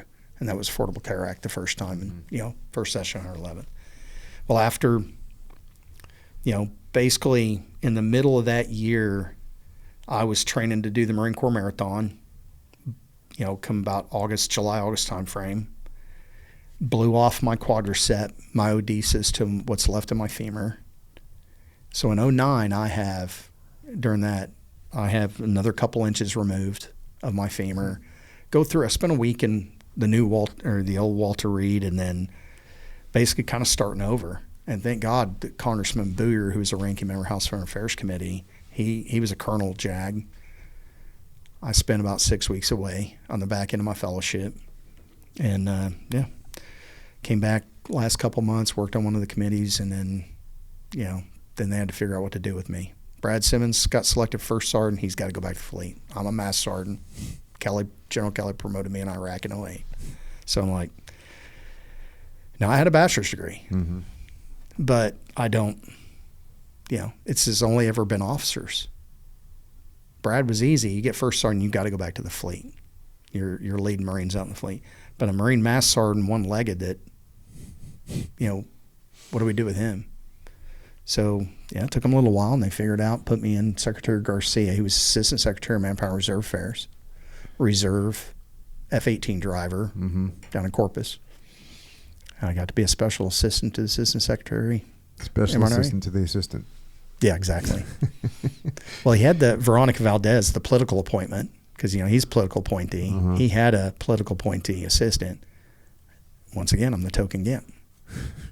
I'm a floater.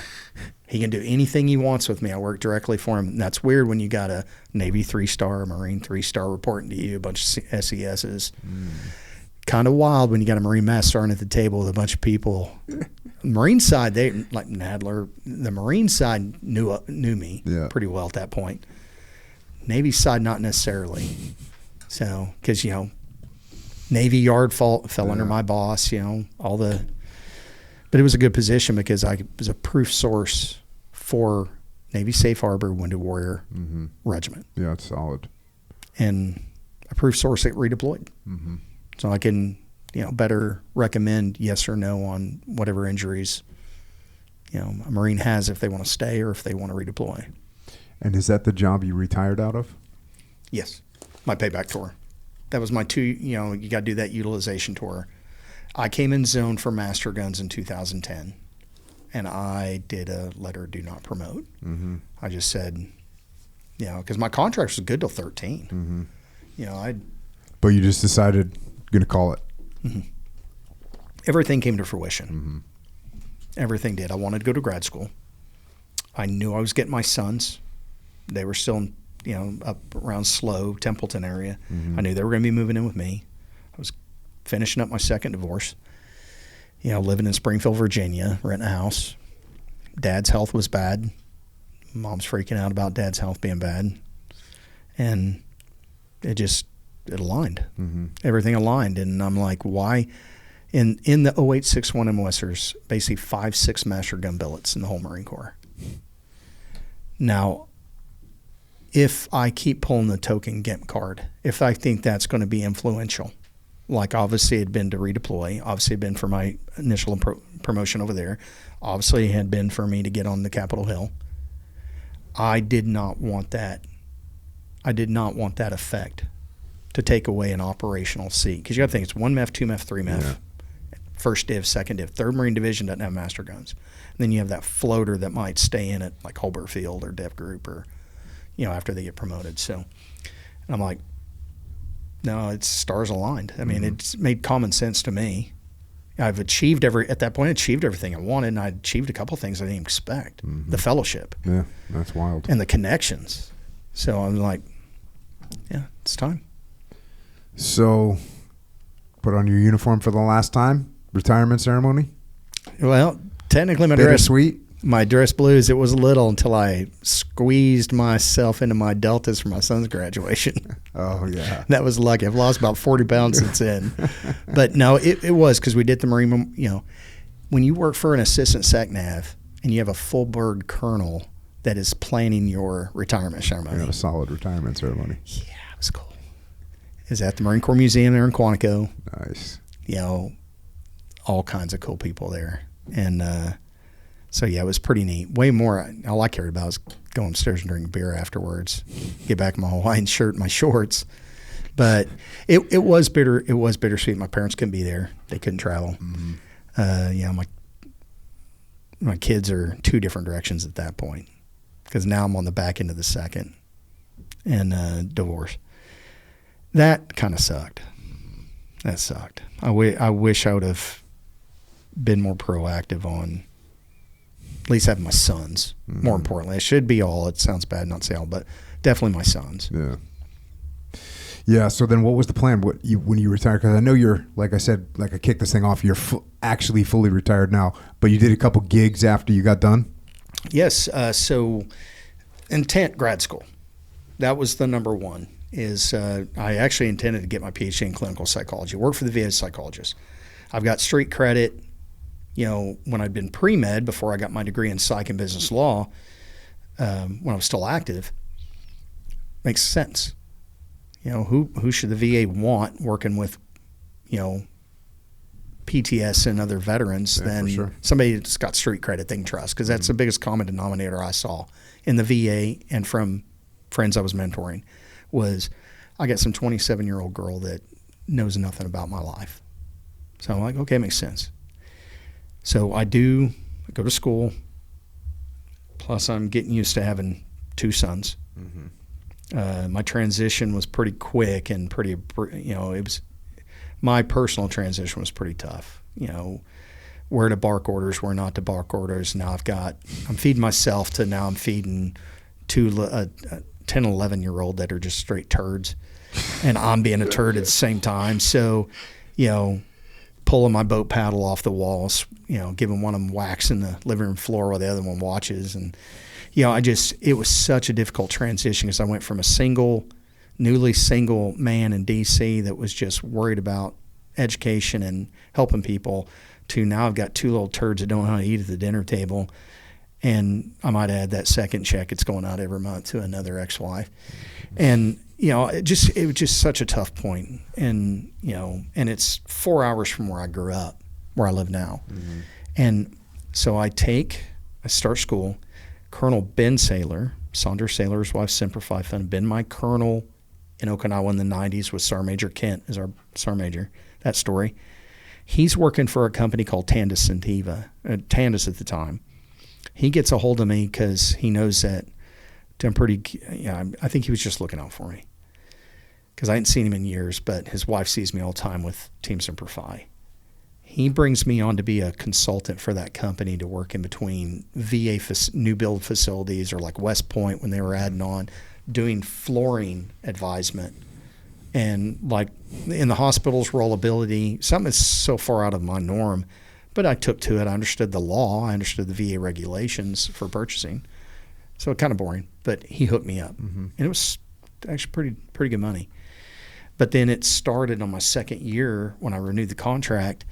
It went from 1 to 2 jobs a month to 2 to 3 jobs a month to, okay, just an overnighter to 2 overnighter, 2 nights on this one.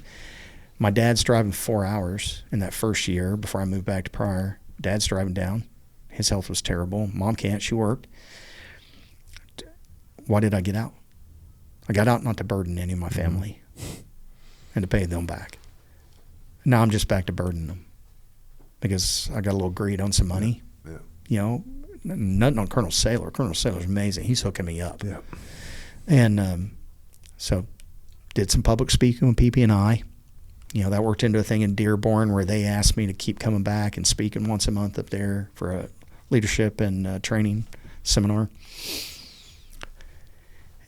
It just all weighed on me. That second year combined, it's like Dad's health's getting bad, which I'm super glad I did because this is 12, 13. My dad dies in 16. My sons are now in junior high. They require a lot more guidance on my part, but I got to learn that guidance in that first year. No go-karts or golf carts. Well, no, exactly. Or not lessons. Just, get down 12-count bodybuilders, beat them with a paddle. Just all that raw emotion that I couldn't control. And that's on me. But once that all planed out, I got the job with the VA. Did that for 14 months. That went haywire.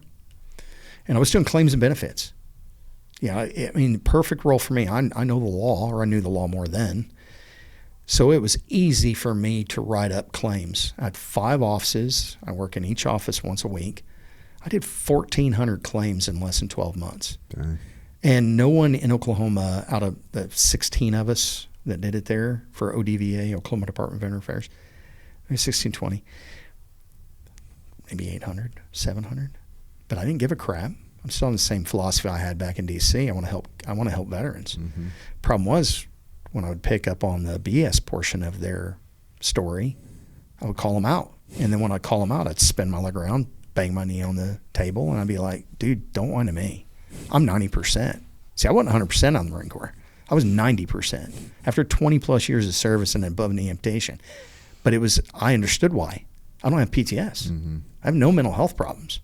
At least that's achievable through a combat litmus test. The other factor, you might be a little goofy, bipolar, and I would spin my leg around banging on the table, and I'd be like, hey, don't bitch me, you didn't get 100%, man. I'm 90. Mm-hmm. And part of me just wanted to shut up and get out, because you got mad somebody said you held pecker in boot camp or something, and now you're 67 years old and you're trying to claim that some micro problem you had back then has affected your whole life, but you sat in front of me clean shaven.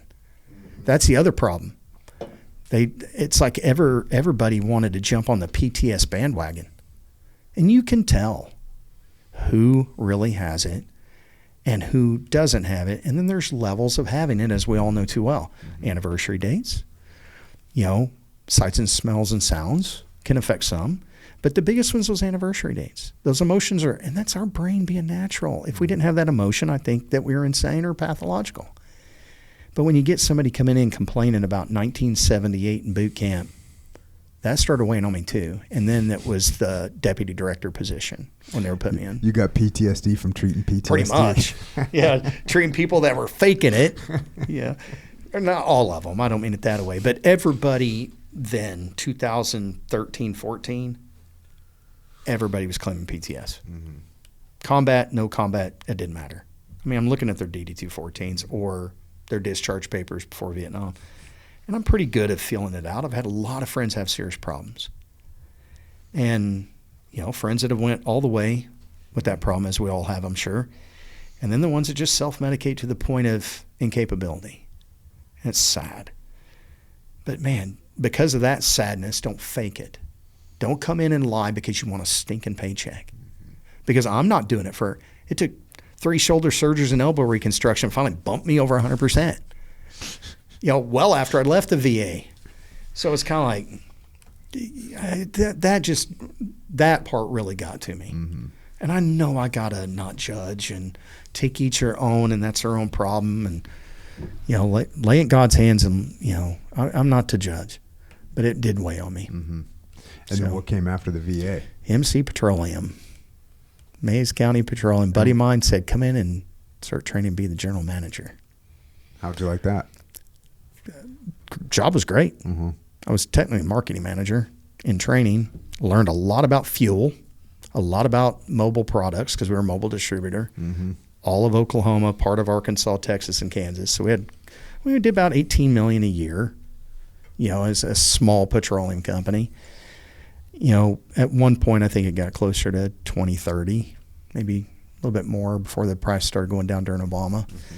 when I came on board. But it was a learning curve. It was interesting, but it was just a job, because I wasn't 100%.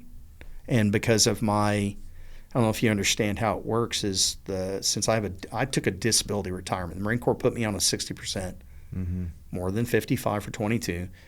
But because I'm a disability retirement, PDRL, and I'm whatever level of VA compensation, I have to have an offset because they're both non-taxable incomes. So they have to subtract from from my retirement to equal the VA. So it's just kind of long-winded, but it's a quagmire. So I was still working, because I'm still paying child support on one daughter at this point. Got the boys. You know how teenagers are. That gets expensive real quick. Yeah, just the food bill is freaking out of control with 2 teenage boys. Come on. And 2 totally different directions on sports. Sure. So that was always fun, being a single parent. But then, it pretty much, made it through it.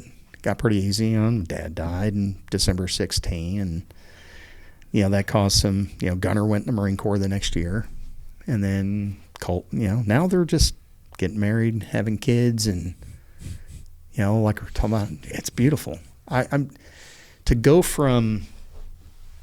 I know you guys have a different look at it because of the fighting experience, the jiu-jitsu, the mm-hmm. discipline, and all the stuff because you love it. And I guess with me, when I decided that I was no longer going to work for anybody, 8, 9 years ago, something switched. Something switched in me that went, I'll still do a little traveling, but I want to be a grandparent. I had grandkids at that point because my oldest granddaughter's 14. And then her little sister's 11. And then my oldest grandson is 9. All of it came into fruition of the fact that I wanted to be kind of like a stay-at-home person. And just enjoy something that I had not gotten to enjoy. Yeah. But what I will say with my wife, Nadine, the most wonderful one in the world, she's wrestled me down. She's amazing. Domesticated me pretty well. I never don't have anything to do. I'm constantly working. My house is almost 120 years old. I'm constantly working projects. I'm using my planer. I'm using my joiner. I'm working with cool woods. I'm building I've constantly got something to do. And so I'm not bored. But it amazes me now, how did I ever get through back in those days? Because I have all the time in the world between grandkids and projects. How in the world did I ever get anything done when I was focusing only on the military, Marine Corps life? Yeah. I don't know how I got anything done, even mowing the lawn. I don't get it. But so retirement's not, I don't look at it as retirement. I look at it as I'm paying back my family. Yeah, that's awesome. No, it's outstanding. And when I was talking to you about the fact that you're just like completely fully retired, I know that doesn't mean you're sitting around watching freaking TV all day, especially when you got 7 grandkids? Yeah. It's outstanding. No, there's always something to do. And now we're into softball, t-ball. Oh, yeah. We're all it's You might be the chauffeur service. You end up chauffeuring a lot? No, it's normally meeting it, but the biggest part is which ones we're going to go to. When we separate her, go to one, me, because everything just never works in alignment. If I was showing you my calendar, I filled it out yesterday, updated all the way through the end of May, and I'm like, ay caramba. When you have to create a calendar for your kids' sporting events, it's getting crazy. Yeah, where I could look back a few months ago, my calendar might have, watch grandkids, Nadine massage, maybe something to remind me, but nothing except what I want to make up doing. Yeah. And now it's like, I actually have to do something. So it's kind of wild. Yeah, that's awesome. Cool, though. It's cool. Awesome. Hey, so does that get us up to speed? That's where we're at now? Yeah, pretty much. So people can find you you're on Twitter X, Spanky Gibson 71. Yes. You're on Instagram. Nope, not on Instagram. You're not? Yeah, I quit Facebook. I guess I'm still on there, but I quit it 5 years ago. Okay. Well, almost 6. We'll leave that one off. So your primary is, because you're fairly active on Twitter. You get on there. Yeah, I kind of jumped in there. I've been on there a little over a year, and I don't know why. But I am. It's an interesting platform because it's just like one-liners. It's just like you're just writing one-liners all day, and it can be a little bit addictive. You start chiming in on stuff, and then I noticed you have a YouTube channel at Spanky Gibson Produces. Is that right? You just started it, right? 2 weeks ago. I've done 2 videos and 3 shorts off the second video. I, much like saying yes, come here. I don't know what's going on, but I don't know if it's discernment. The anniversary. It's got to be this window of time. My brain is doing something where it just said, I bought I didn't get nothing sexy like these, but I bought like a little Osmo Action 6 camera, decent deal, bought some extra lenses, and I'm like, because I know like you or so many people that really have the leadership mark and are so amazing at it. I don't know. I just feel this call to communicate. Yeah, and share your lessons, man. Well, and that's, I don't know. It's something was calling me in my noodle. Really was. And I told my wife Nadine, I was like, I think about doing this, and it's been going on for like 6 months. I mean, it's been going on for a while, and it's kind of like writing a book. A teacher of mine wanted to write a book when I first retired, and I always said no, I don't need to do things like this. I don't. But all of a sudden, this 20-year anniversary thought process, I think, is changing. I don't know. It's hard to explain. Yeah, my brain is wanting to do something, and I know I'm going to suck. I have a hockey smile. And I don't. And if nobody listens, I'm going to do it no matter what. Yeah. You know, I was actually wanting to shoot a video yesterday, but we got surprised with Sutton again. And I'm like, well, I'll go in the garage and shoot it out there. And just because I was so angry about all the rhetoric on the ceasefire the other night, just the blatant lying from different directions. And so I was kind of feeling that pull to talk about it. You know, just get in front of a camera, like everybody always says. Just get in front of the camera and let it go. You'll get better. Yeah, I downloaded all these different programming apps and 1 of 10 for thumbnails and downloaded that. That ages me too. The Da Vinci. Yeah, everybody was talking about that on entry level. Yeah, I got that down, and I'm like, I'm out of my wheelhouse on this one. I'm gonna do some. But yeah. Well, the cool thing is, like, you know, like, people are going to want to, number one, hear your lessons learned. Number two, like, your family, you know, like, your kids, you're going to be able to talk about things that your kids, your grandkids, your great grandkids will be able to listen to. Yeah. Wouldn't you love it if you had some, you know, you mentioned the fact that you wish you would have asked your dad more questions. You wish you would have asked your granddad more questions. You know, you had your dad serve in Vietnam. You had your granddad serve in 3 wars. The other one served in 1 war. Like, imagine if you could have those testimonials, you know? And it's the same thing I always say, you know, with this podcast, like, this perspective that you're given is like, someone's going to listen to this. Some Anglico guy is going to listen to this in 10 years or 12 years or 3 years and learn something from it and be able to take away from it.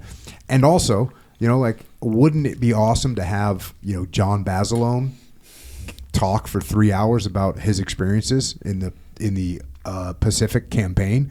But, you know, we didn't get it. So I think there's a lot of guys that are doing this now, and I think it's awesome that people are doing this, capturing these stories, because it's historical content and it's perspectives that people aren't going to have. I mean, the Battle of Ramadi was, you know, look, does it compare to the big campaigns in World War II? Of course it doesn't. I've never heard anyone make that, you know, claim.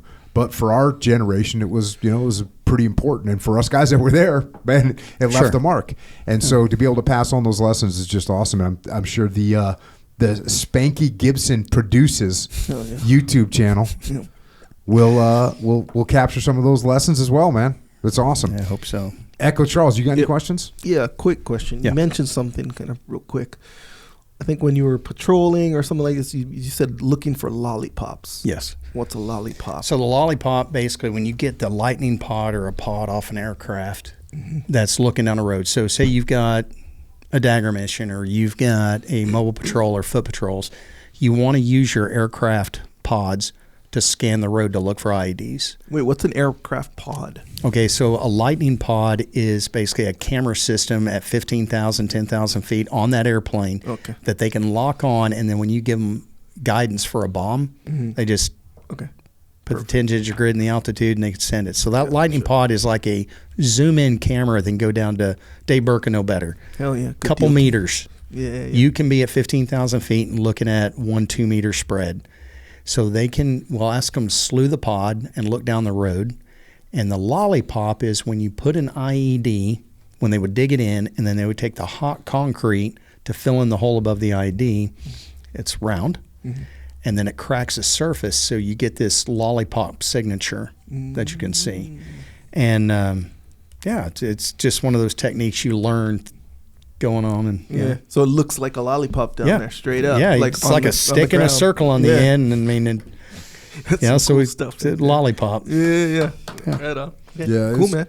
Because they were hardcore. You know, they'd burn tires, melt the tar, dig the tar away, dig the dirt, bury the IED, put the dirt back in, put the tar back on, put dust on it, sweep it, broom it, then throw dirt on it. And I mean, hard to see. Yeah, hard to see. Or like when they would do them in the curbs on the main roads. Yep. Cut a curb out and then just replace the curb with the IED. You never know. Yeah. I mean, that you got to give it up. They were reactive. Yeah. Innovative. Yeah. They were working.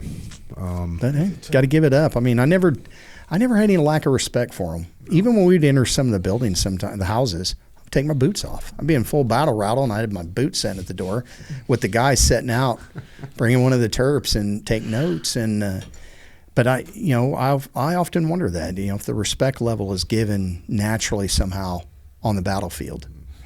Because I always that was one thing I wondered. I never struggled with the amputation, but it was, why through the knee? Why not Leon? Why not in the forehead? Why? Yeah. That's about the only thing I ever struggled with. Why didn't just, because if I'd have got put out of my misery, I would have had no choice. It would have been accepted for me. But I would have went back to the life or death. It doesn't matter, I'm dead. Yeah. So, yeah. Yeah, that's the eternal question, I guess. Echo Charles, any more questions from you? Oh, nope. I've heard the story many times from JP. It's really cool to meet you in person. Tell him, hey, I haven't talked to him in a while. Right on. Yeah, it's always good, man, JP, because he was 22, I think. All those guys, I mean, including Seth. What was Seth? Maybe 20, mid-20s? Yeah, maybe 20. Yeah, maybe 25, 26, something like Somewhere that. in that ballpark. You had to think of me being the old guy in the whole group in Full Metal Jacket at 34. Yeah, that's what's wild. Yeah. And still running and gunning down a street, Yeah. back and forth, back and forth, back and forth. But wouldn't trade it for nothing. It was an awesome opportunity to know those guys. Life situations suck about it, like with Seth. And then, but, yeah, like my boys meeting Wes in Bozeman, Montana. Yeah. Just it's amazing. Seth in the middle of a chow hall in Fallujah in 08. Yeah. These funny little ironies and I truly believe that God puts it in front of me. Mm-hmm. And, to catch your attention, bring you in, because that's my life now. Other than grandkids, it's faith. That's, my wife is the one, Nadine, is the one that set the example for me to accept Christ. Because up to 4.5 years ago, almost 5 years ago, I was a heathen sinner. Mm-hmm. And you just happened to come out to that event within months of me, coming down this new life. That's wild, isn't it? It is. That's what I mean. I don't know.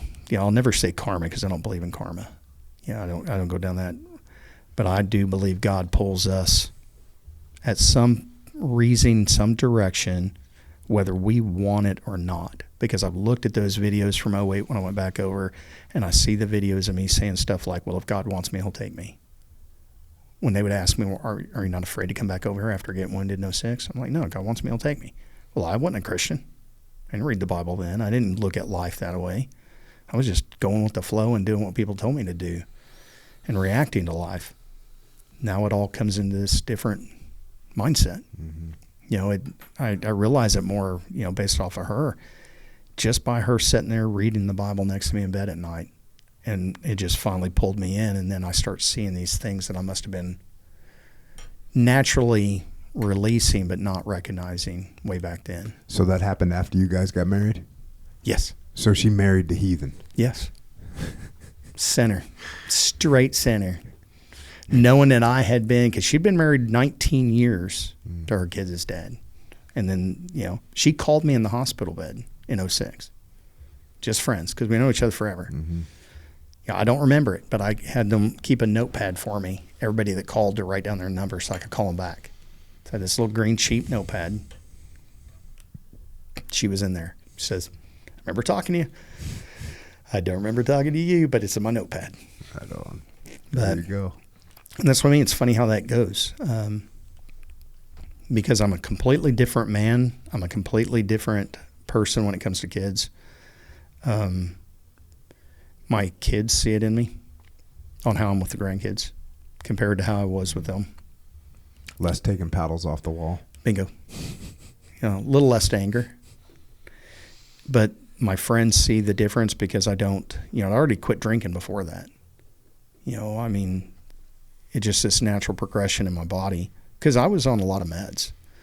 3.5 years ago, 4 years ago, I was, 4850 metformin, 20 units Lantus injection, Jardiance, Lisinopril, HCTZ. What were those for? I was type 2 diabetic. When you saw me that time, I was 232 pounds. Mm-hmm. So now I'm 185. And were you drinking back then? I was starting to stop drinking. And ironic, I was still working out and swimming and eating the diet the VA told me to. And so I could get off all these meds that are going to kill me.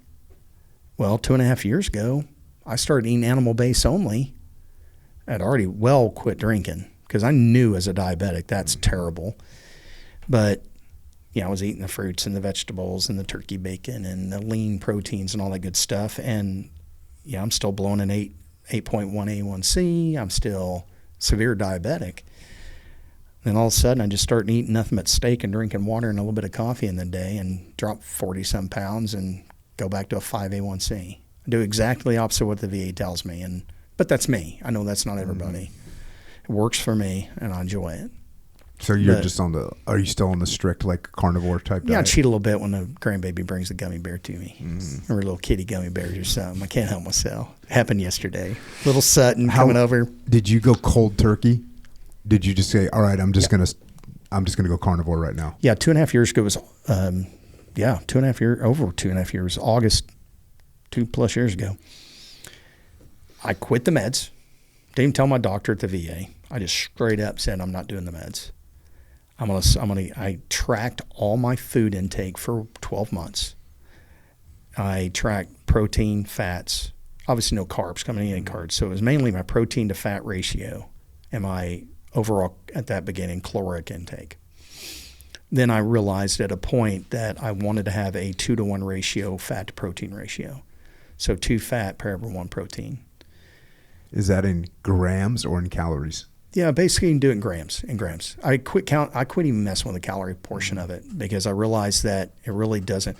The biggest part was the 2 gram to 1 gram, if you want to call it that, 2 gram to 1 gram fat to protein ratio, which goes against everything we're told at the VA. Low fat, lean proteins, all that stuff. I ate a ribeye yesterday. Haven't ate since then. And I don't, my satiety is always pretty strong. My energy level is crazy. Now, I quit working out about a year ago. I got back in the gym that first 6 months, the certain things that come to us when our body starts going back to normal, the pup tent. And then hadn't had one of those in years, because of the diabetes and the meds, trazodone. I was on just like 18 pills a day. My body was revolting. Get on this, and within 6 months, I dropped like 30-some pounds. My body, I had an energy level I didn't understand. I hadn't felt it since my 30s. And then, the first year strict. First year, my doctor was like, I don't agree with this. You're not eating any fruits, any vegetables. I said, no, I'm not eating any fruits. I'm eating animal-based only.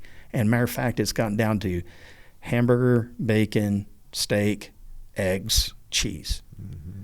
1 meal a day within the first, 6-7 months. But when my A1C went from an 8 point something to a 5 even in the first year, he was like, you just keep doing what you're doing. I don't agree with you. Isn't that crazy that they can't say maybe we should spread the word on this?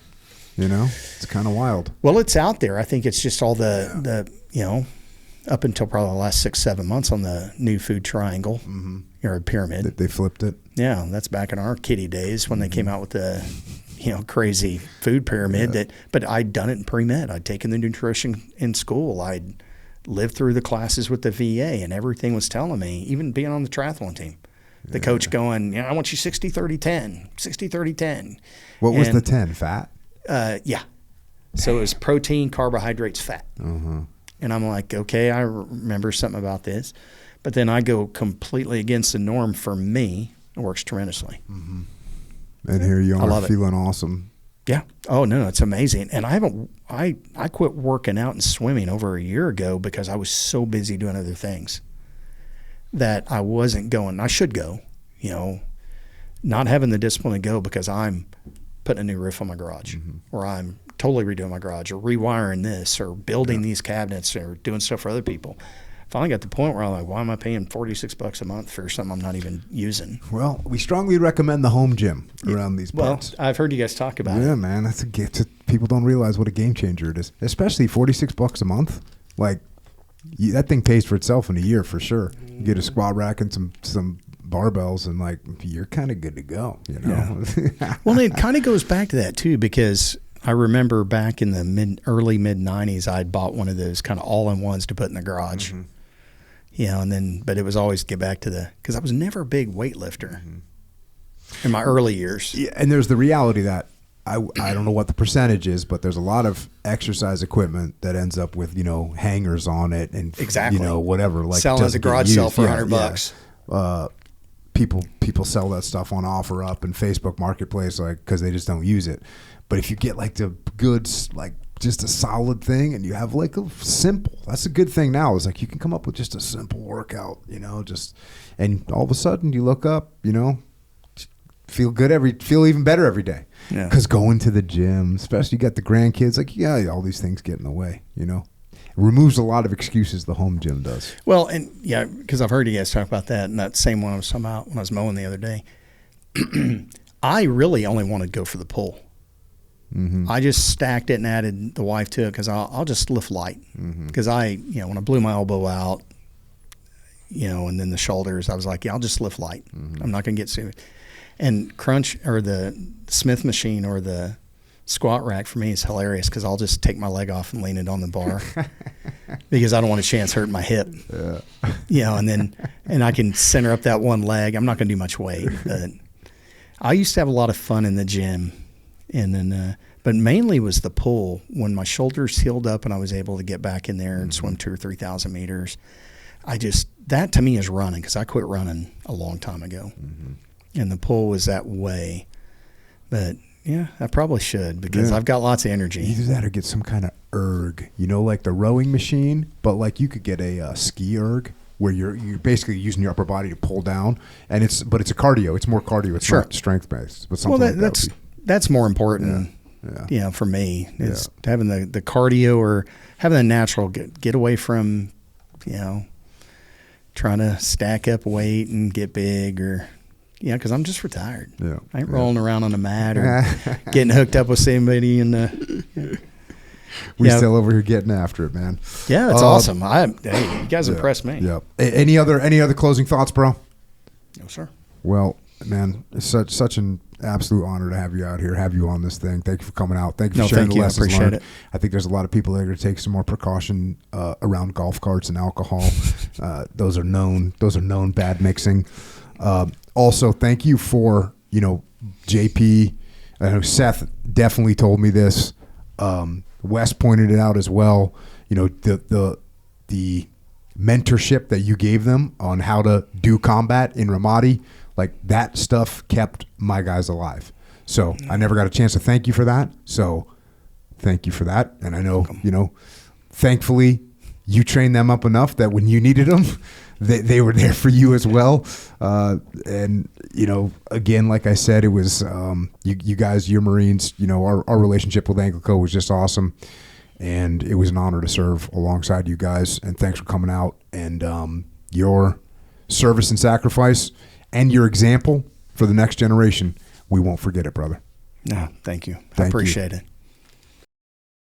And with that, William Spanky Gibson has left the building. Just kind of chatted on the way out. So awesome to see him. So many memories come back, and it's just great to see that he's here and he's getting after it, obviously. Before, during, and after. What was your mental state when you lost your leg? Oh, I just had to new normal. Let's go. Yep. And the last part when he was talking about just the shift in his life in the last 5 years, just on the path, as we like to say, on the path. So it's never too late. You know, you can make adjustments to your life right now, and you can be in a completely different area of operations, a different level of capability in a matter of months. Are you going to see a change tomorrow? Most likely not. But you look up in a matter of months, and then a matter of years, you're in a totally different spot. What do you say? Lost 50 pounds? Yeah. Legit. Yep. So that's what we're doing. We're getting after it. We recommend getting after it. I say jiu-jitsu Yeah. I say lift, sprint, run, swim. Just get after it, man. Yeah. And when you do that, you're going to need some fuel. We strongly recommend Jocko Fuel protein. You need protein to maintain your strength, to build strength. That's what we're doing.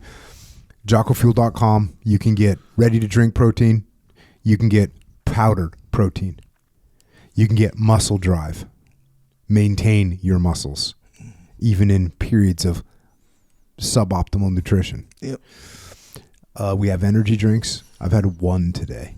I don't think I'm having another one today because my energy is up, as they say. Good to go. Solid. Yeah. We have hydration. We have joint warfare. We have creatine. How's your creatine intake right now? Good. Echo Solid. Trace? Good Where are you go. at? Good to go. Where are you at? 2 scoops. Two big scoops a day. Yeah. How many grams per scoop? Well, you figure it's like 5, so it's probably like 8 or 9. Oh, you mean per. big scoop, meaning your heaping scoop. The heaping The scoop heaping is what scoop. they call that one. 2 Two of those a day. a day. Yeah. So you're probably taking at least 8, you think, per 8 grams per? That So you're would at be a good 16. estimate. Yeah. Okay. All right. I'm up there solid 20. Solid 20. Okay. Like topped off. Yeah. Yeah, 5 and 5. That's how. Morning dry scoop? No. What do you do? I don't put it in the water with hydrate. Oh, that's a good. The mix, it's a that tactical morning move. mix, bro. Yeah, it's a tactical move. JockoFuel.com. Go get some. You can also get it in a bunch of retail stores around the country. I think we're in like 40,000 different retail locations right now. Oh, right on. So go get some. It's clean and it tastes good. Yeah. Also check out OriginUSA.com. We have American-made goods, jeans, boots, jiu-jitsu gis. I was just talking to Pete yesterday. We got some sneakers on the way. Yes, finally. It's been a while. Yeah. But we got them. We got T-shirts, hoodies, jiu-jitsu gis. We got everything that you need. And it's all made 100% in America. Not made by Chinese communists. Not made by slave labor. But made 100% in America with American-made materials. Check out OriginUSA.com. It's true. Also, don't forget about Jocko Store. Discipline equals freedom. If we have this mindset, we will be representing on the path. Yes, that's what we're doing. So yeah, discipline equals freedom. Good. Get after it. You know, a lot of cool merch on there. Also, the shirt locker, which is a new design every month. Is that a subscription scenario? It is, in fact, a subscription scenario. So yeah, you can check that out. It's all on there. Yeah. So yeah, some cool stuff on there if you like something. Yes. Right on. We got a bunch of books. We got Put Your Legs On by Rob Jones. Speaking of blast injuries, losing both your legs above the knee. That's Rob Jones. Very interesting, the fact that when Spanky brought up the fact that he was a gunshot wound as opposed to a blast injury, right, and just how much cleaner that injury. And of course, I mean, like, they're all horrible. But the gunshot injury, like, he's in there like pretty quick. That stuff is on track. Remember what Rob Jones had to go through. Yeah. It's for awful infections, blast injuries, everything is messed up. But he wrote a book about it. Rob Jones. It's called Put Your Legs On. Also, Dave Burke, you heard his name get mentioned a few times today. He was the part of that Anglico team. One of the Anglico leaders, as a matter of fact. In fact, he was the leader. Never mind part of. He was the leader of that crew.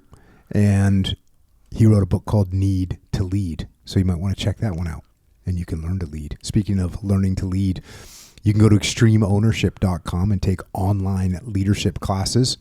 And if you need leadership inside your organization, which you likely do, you can go to echelonfront.com and you can bring Echelon Front into your organization, or your organization can visit with Echelon Front and we can help you with your leadership, which will help you square away all aspects of your business and your life. Also, if you want to help service members active and retired, you want to help their families, you want to help Gold Star families, check out Mark Lee's mom, the amazing Mama Lee. She's got a charity organization. If you want to donate or you want to get involved, go to americasmightywarriors.org. Also check out heroesandhorses.org. And finally, Jimmy May's organization, beyondthebrotherhood.org. If you want to connect with Spanky Gibson, he's on Twitter X. It's at Spanky Gibson 71. And he also has his own YouTube channel, putting out knowledge, at Spanky Gibson Produces. And then for us, check out Jocko.com. And then on social media, I'm at Jocko Willink and Echoes at Echo Charles. Just don't spend too much time on there. Thanks once again to retired Master Sergeant William Spanky Gibson. Awesome to see you, brother. So glad you made it home. So glad you carried on. Thanks for what you did for my guys. Thanks for what you did for the Marine Corps. Thanks for what you did for our great nation. And thanks to all of the personnel from the Army, Navy, Air Force, and Marines that are currently on watch around the world, holding the line for freedom.